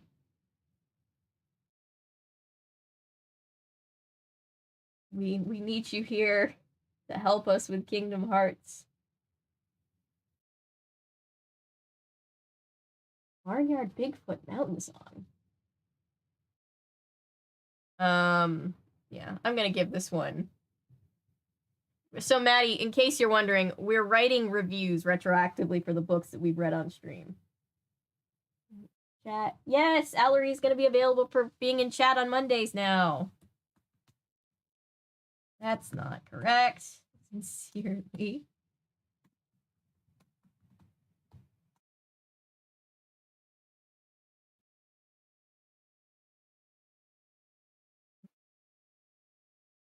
Two. That's too many twos. There we go. More people for the Kingdom Hearts streams. I'm very excited. Look at this. Look at this picture though, guys. This book is so like unread. It only has 8 reviews. But it's like got, I mean, that's more reviews than the other one. But like literally the cover photo is just a picture that somebody took. It's not even like an uploaded picture. Book got done dirty, but it's not a very good book, so. One more week, assuming neither of us get sick again. Yeah, we both took turns getting sick. You were out of town. Yeah, there was, it was just like one thing after another, and we were just like, no. All right, Angry Alligator. Angry Alligator has the opposite problem, right? The clues don't make any sense. I mean, well, no, they don't not make any sense. They're just too obvious. Maybe I'm salty because it was so obvious that I just thought this one couldn't be what it was. Why is my Spotify open? I haven't listened to Spotify on my computer in months. I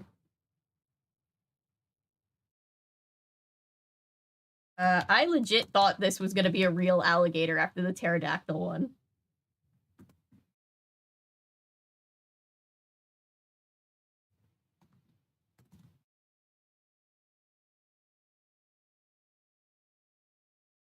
They, in fact, will not. We've been trying so hard. Darman videos 3. Oh my god. Oh god. Darman videos are so much.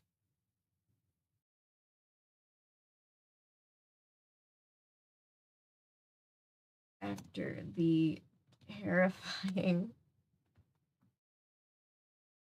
pterodactyl. That's not how you spell that. Wait. There we go. I was like, there's a Y in there somewhere. I got it. Good thing about the Bigfoot book was Fred in camouflage, but I can't even appreciate it because everything else right.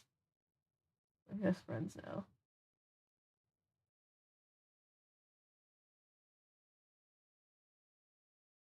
Yeah, Dinosaur and Wrestler. I think Dinosaur gets a 5 just out of principle of it being a real pterodactyl. Thank you. I was struggling. This is what happens when I'm not that great anyway at spelling, and then it's late. Kind of forgettable.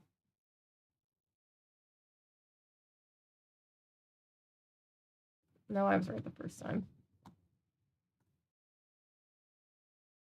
Kind of forgettable. I really can't remember much to say about this. Clues are too obvious. We'll give this one a 3, I guess. I don't remember hating it, and I don't remember loving it.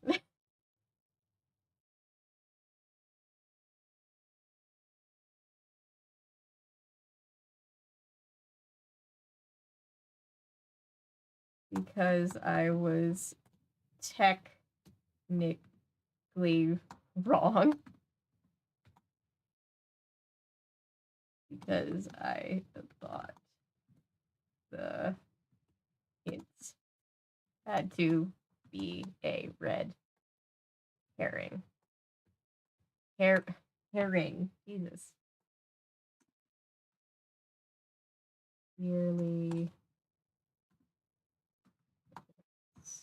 Scooby Doo 2022. Which I will shit their pants at the ending of Pterodactyl. Simple and effective review of that book. Yep.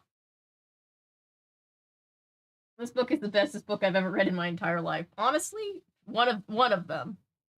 Like, you know, Charlotte Bronte, who? The pterodactyl was real? Wait, I don't need to add a date. I have the date. The old, no way it can be that. Look, even for, I know that these books are grade school books, but even for then, please complete the caption to save your review. Really? Was the review that ridiculous? Even for children, it was too on the nose. I was like, there's no way. Fun being here for the review and knowing nothing about the book. Yeah, we're giving you the crash course. Here's check in half.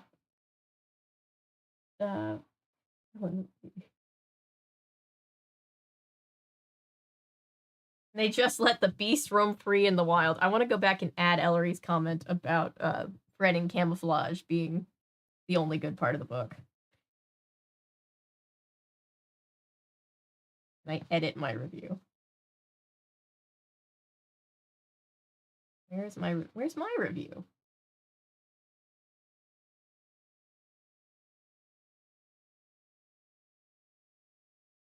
I want to edit my review and add the camouflage anecdote.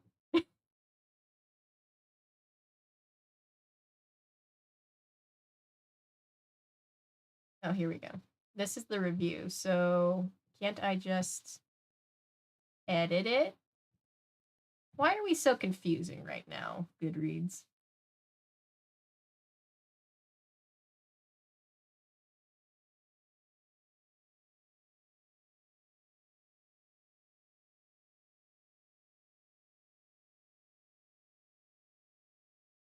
I'm sure it will be there in the box tomorrow, Patrick. Thank you for sending it.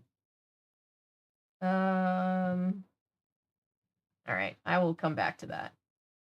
Batty vampire. Pterodactyl that I remember it best of all, and I got wasted from the adaptive drinking game. Yep. Yeah, playing drinking games with Scooby Doo books, always fun.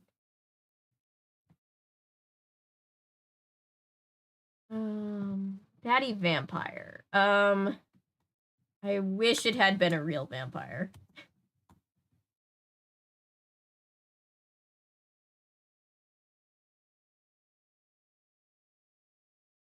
But I love the family tea.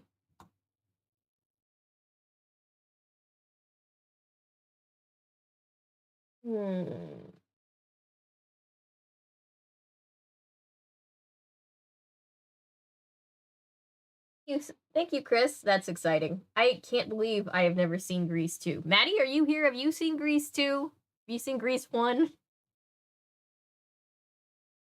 I don't really have that much to say.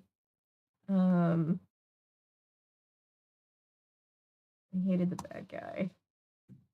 So I liked that.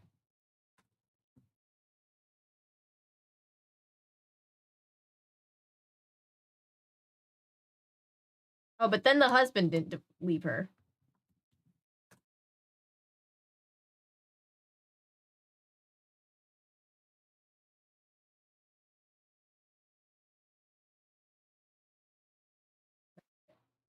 Sets a bad example.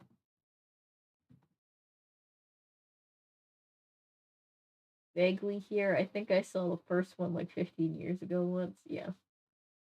There is no Grease 3. That is true.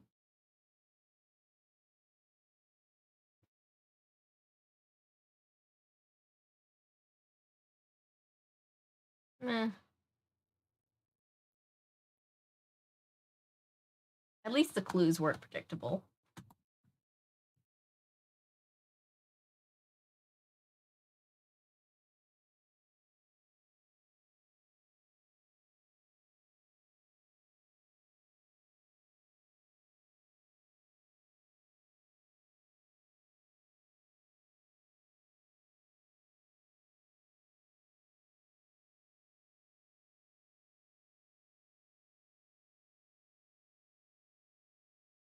There's literally a song called Reproduction. Nice.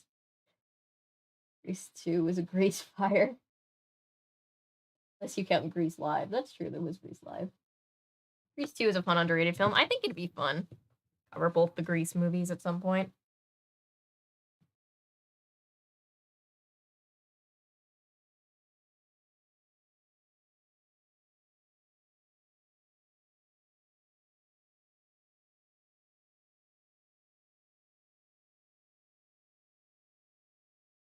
Where does the pollen go? I haven't even seen it, but that sounds funny.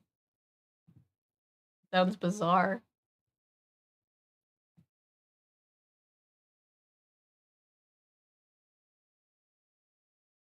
It's Wandering Witch, by the way. I'm back on Wandering Witch. Wandering Witch was the one where we finally got a lady bad guy.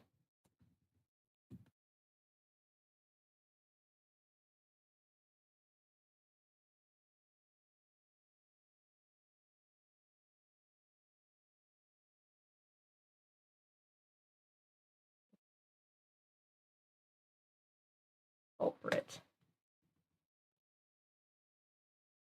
Equality. You can review both Footloose 2 and feel delicately overwhelmed. Yes. Lack of witty insight on the vampire one. I missed the stream because I was on vacation. Oh yeah, we missed you on that stream. I was just trying to remember the big points of it. Ray used to be friends. We did a stream last year watching Grease 2 on Twitch. I thought about going over to Twitch to do some of the stuff that we can't watch live here on YouTube, but honestly, Twitch is such a dumpster fire right now. I'm like, maybe we're better off just hanging out over here for now. Keep you updated, though. The best Scooby Doo twist villain is the one from the Australian Vampire Band one. Yeah, yep, that one. Daddy, we need to cover that. We need to cover that.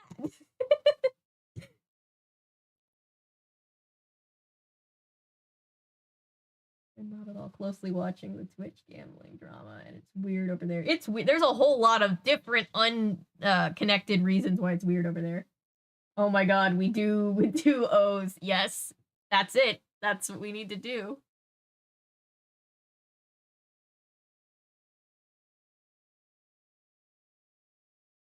And the bad guy had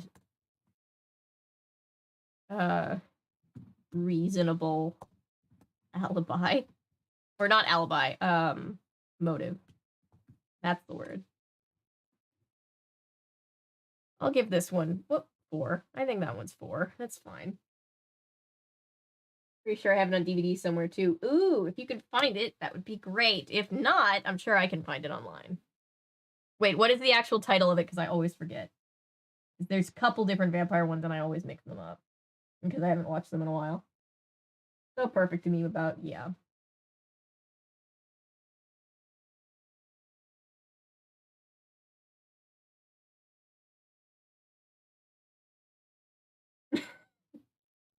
Oh my god. Legend of the Vampire copy. I will look it up. Reasonable motive. That's it. I'm just gonna say that is all.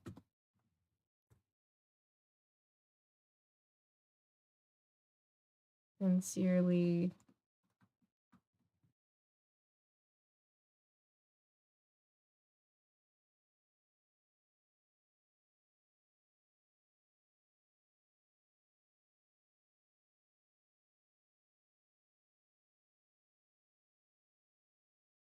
I love the Hex Girls. Hex Girls are great. I'll always take an opportunity to add to the Scooby Doo playlist.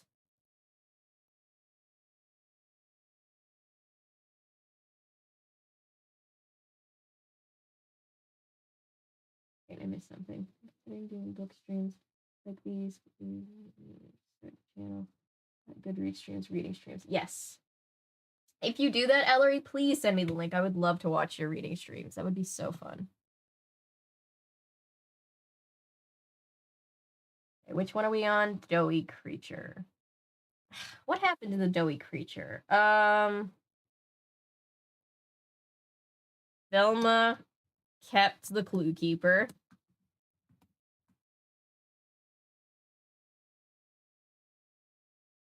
So that was fun.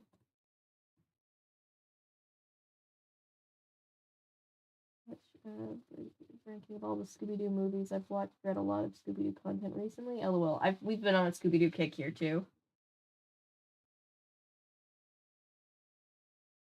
Have you watched the channel Scoobytopia? I love Scoobytopia, and Nate is really sweet over there. When I was 13, it came on TV. That's the best way to discover a movie, just randomly seeing it come on TV. That's how I discovered Love Comes Softly. God help me. Oh God, what if we ever read those in the future? I can't even imagine. Scooby Apocalypse could be funny. Yeah. More for Doobie Scoo myself.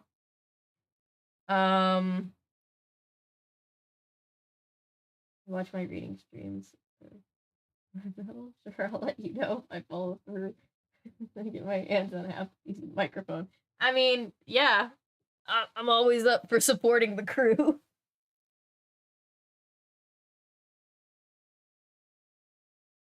Okay, doughy creature. Doughy creature. How did doughy creature? I still am unclear.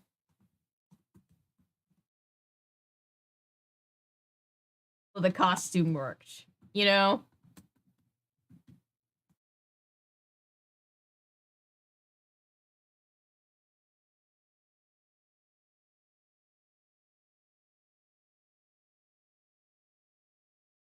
That's still grade.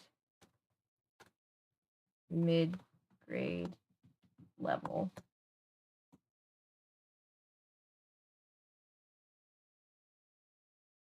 Yeah. The pills. The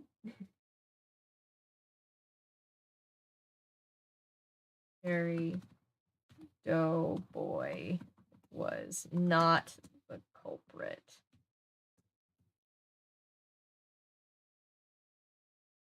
Only read like 2 chapters and it's wild.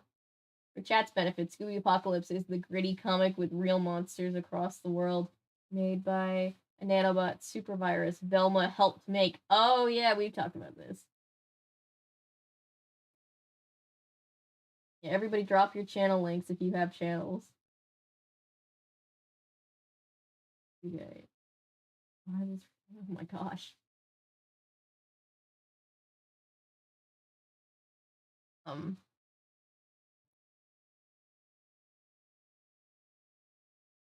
Made me want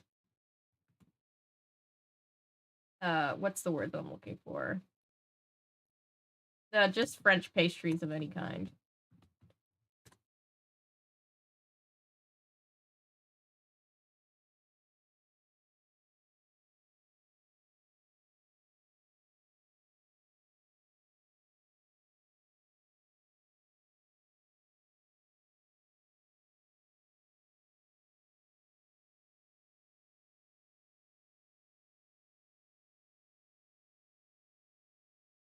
I like how we're giving less and less of a fuck with everyone. So wait, when did Scooby Apocalypse come out? Ozland. Okay, cool.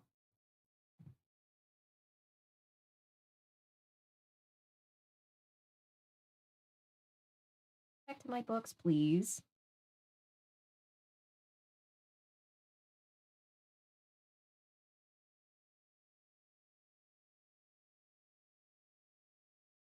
Rusty's Ghost was actually pretty fun.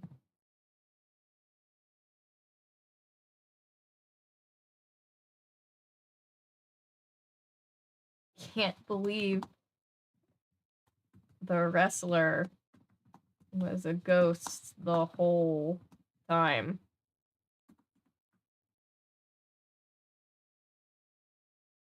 This is one of the better books in the series.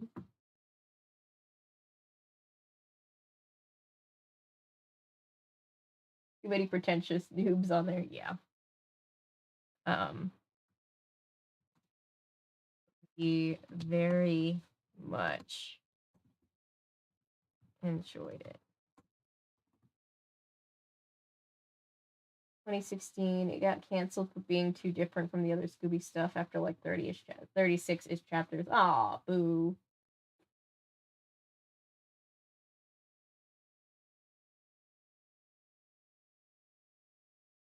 Were fun, and the twist was interesting.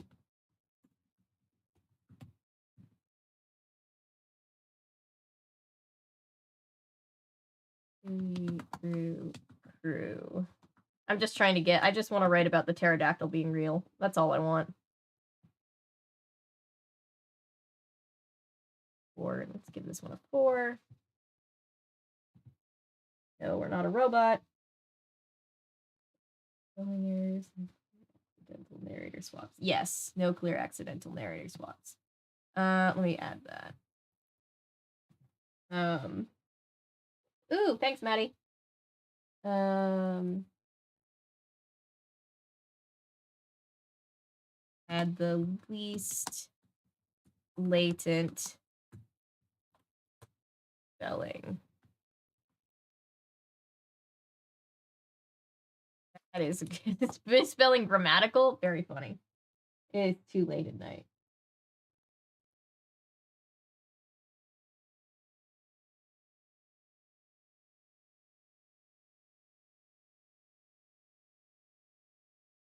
So far, no clear accidental. What did I do? Narrator swaps.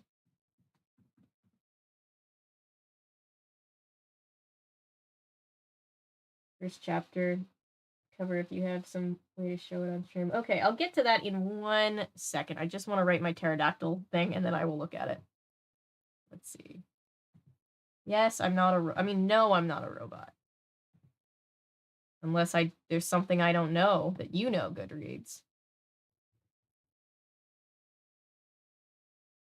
All right, guys. Terrifying pterodactyl.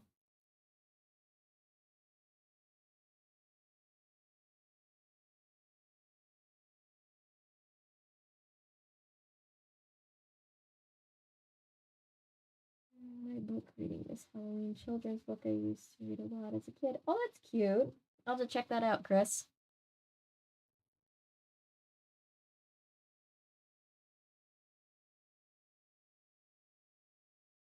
The Trigger of Humanity. Something like that.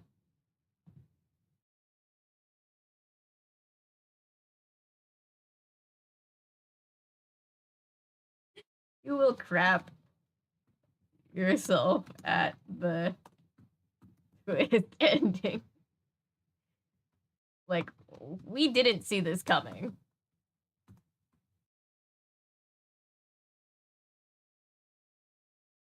Night. How do I spell Shyamalan? I'm forgetting how to spell his name. Could a Warforged pass a captcha? Could they? That is interesting. I think that's wrong.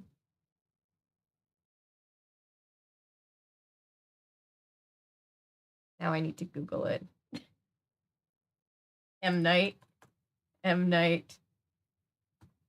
could never have come up with something so bizarre.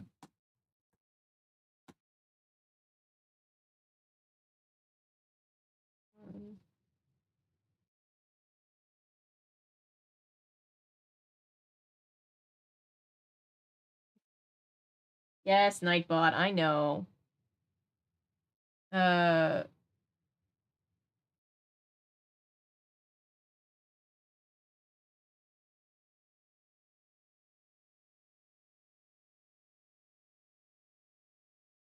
No, I'm not. I'm gonna leave that. I'll leave.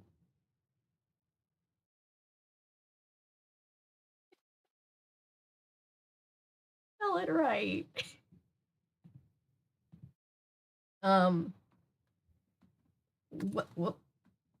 Whether the clues and writing level was on par, I cannot remember.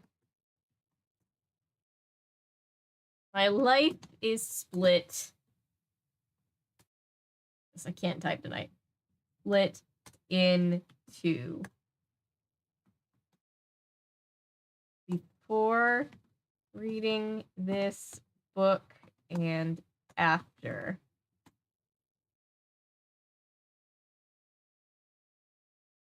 I couldn't spell my last name for forever, which is fair because it's so hard to spell last name, but still.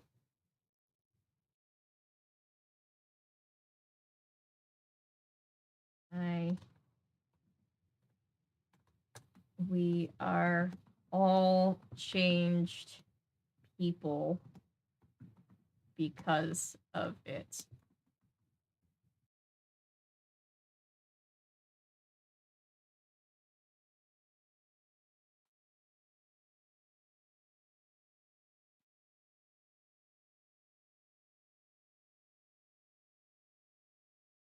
No thoughts, head empty. Only a real goddamn pterodactyl in the Scooby Doo universe, yes.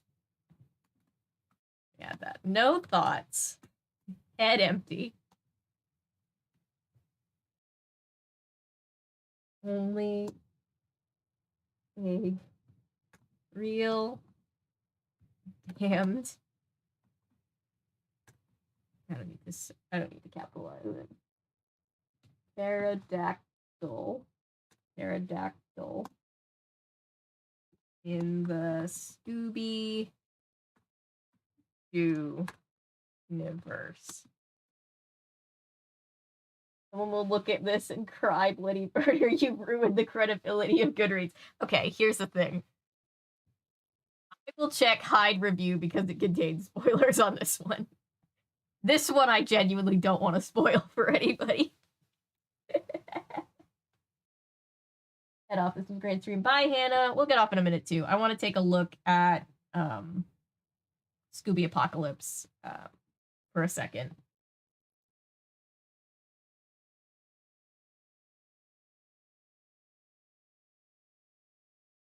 Oh, that's cute.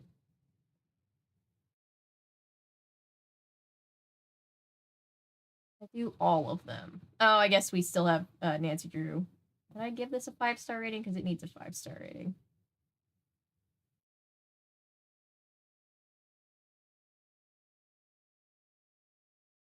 Oh, this is an unpublished draft. Finished draft.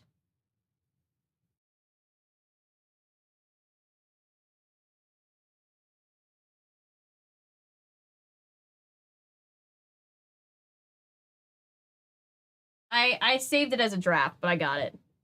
I got it.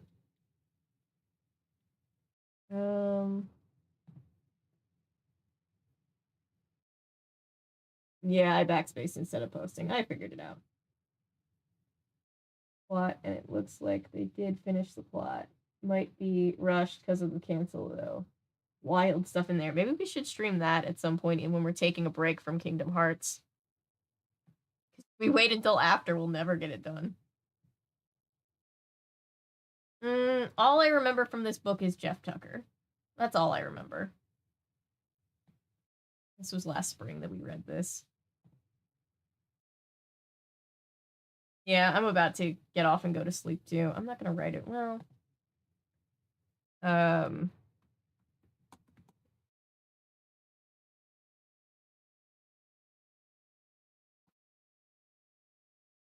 but I want to see Jeff Tucker again.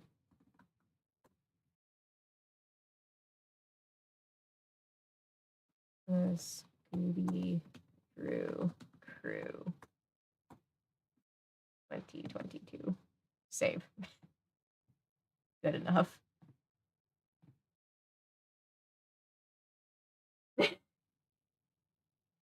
Kingdom Hearts 1 then TY, then Kingdom Hearts COM, then Scuba Pop, then Kingdom Hearts 2, then we'll have a year to figure out what to do next. Yeah, pretty much.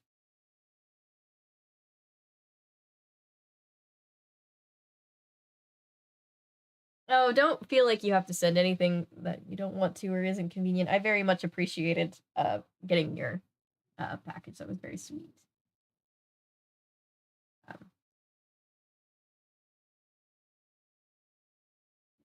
Like, sorry, we're trying to the next book the next one will start a new book and you'll quickly you'll quickly realize what we're getting at, why we've all gone insane.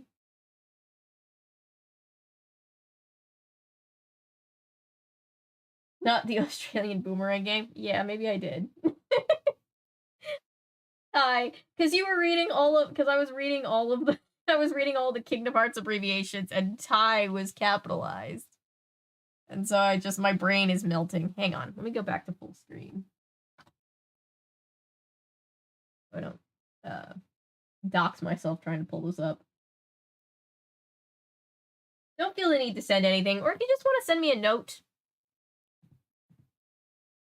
I like getting letters.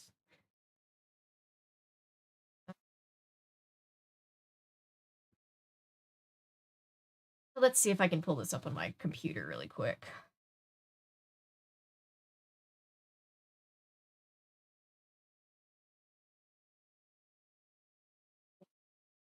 Did not snap my finger. That was good.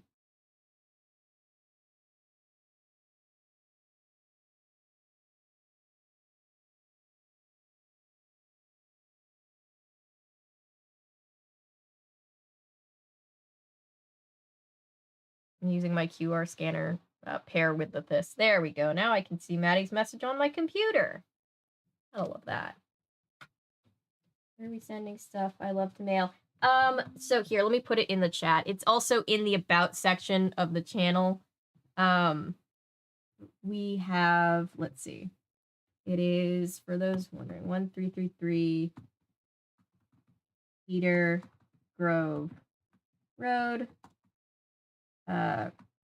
Conley, Georgia. And that is 30288. I'm trying to remind myself because it's a new address.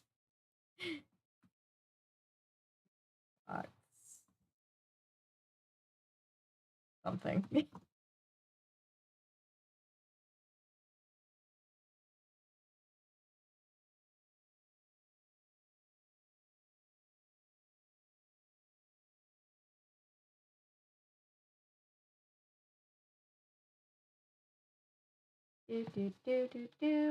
I'll pin it even though we're about to get off. There we go. Ah. Hey. All right, let me pull up Maddie's message.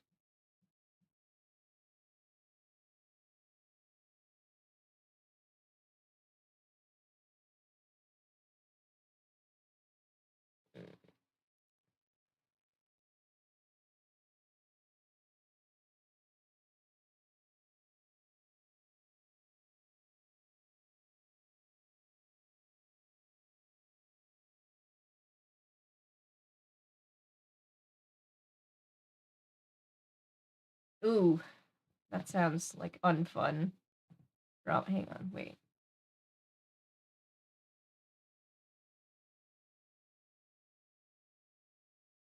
Okay, so I love the cover of the first one. This is beautiful. This is absolutely amazing. Let me go to small cam.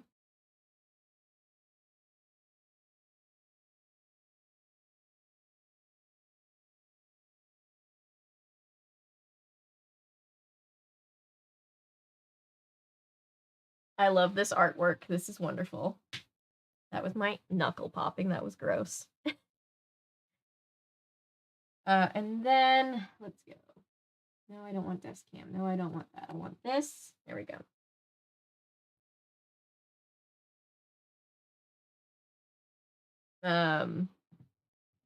Scooby Doo Apocalypse. Oh boy. All right, here, I'm reading from this. No, I don't need to download that. Go to small cam. Scooby Doo Apocalypse is a monthly comic book series published by DC Comics, which began May of 2016. It reimagines the characters from the Scooby Doo franchise, particularly the 1969 TV series Scooby Doo Where Are You?, setting them post-apocalyptic world. Unlike previous titles, which are all ages, this title had a teen plus rating. The comic was conceived by DC Comics, blah, blah, blah, blah, blah. Series ended on April 10th, 2019. Premise. Those meddling kids and the Mystery Machine are at the center of a well-meaning experiment gone wrong, as they will need to bring all of their mystery-solving skills to bear, along with plenty of Scooby snacks, to find a cure for a world full of mutilated creatures affected by a nanite virus that enhances the fears, terrors, and baser instincts. There we go.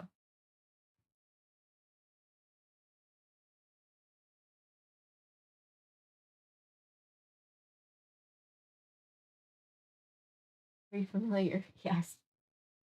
Wild stuff. Yeah. In the Nevada desert, Daphne Blake hosts Daphne Blake Mysterious Mysteries. On the Knitting Channel, Fred Jones, Daphne's best friend and cameraman. Oh, she friend-zoned Fred. His latest scoop, Dr. Velma Dinkley. Velma is one of the chief scientists at a private research facility. So Velma did an experiment that got fucked up. That's what we're dealing with. That's wild. Now we definitely need to read these. Oh my god. Oh my god, it's almost midnight. Ugh. Alright, I will get off and let hopefully everybody else go to sleep. Hopefully we're all gonna go to sleep soon. But thank you guys for hanging out with me. I appreciate it. Oh. Is this actually working?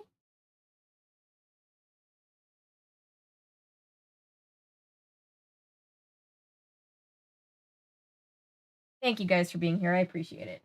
Nah, no sleep. I'm so tired. My brain is melting. Except for our Australian friends who it's not quite nighttime yet. Sending love and hugs. Love and hugs to everybody. Natty, I know I'll see you very soon, and I'll probably text you tomorrow, but good night. Thank you for hanging out. Oh, thank you, Paul. That's so sweet. I appreciate you. Oh, look at the fun sticker. I love the stickers. They're so fun. Thank you. Good night, everybody. I will see you guys probably tomorrow. Good night. I appreciate you. On my end, it's just kind of frozen, so I just kind of am doing like this wee superhero thing. Good night, guys. I appreciate you. I'll see you soon. Bye.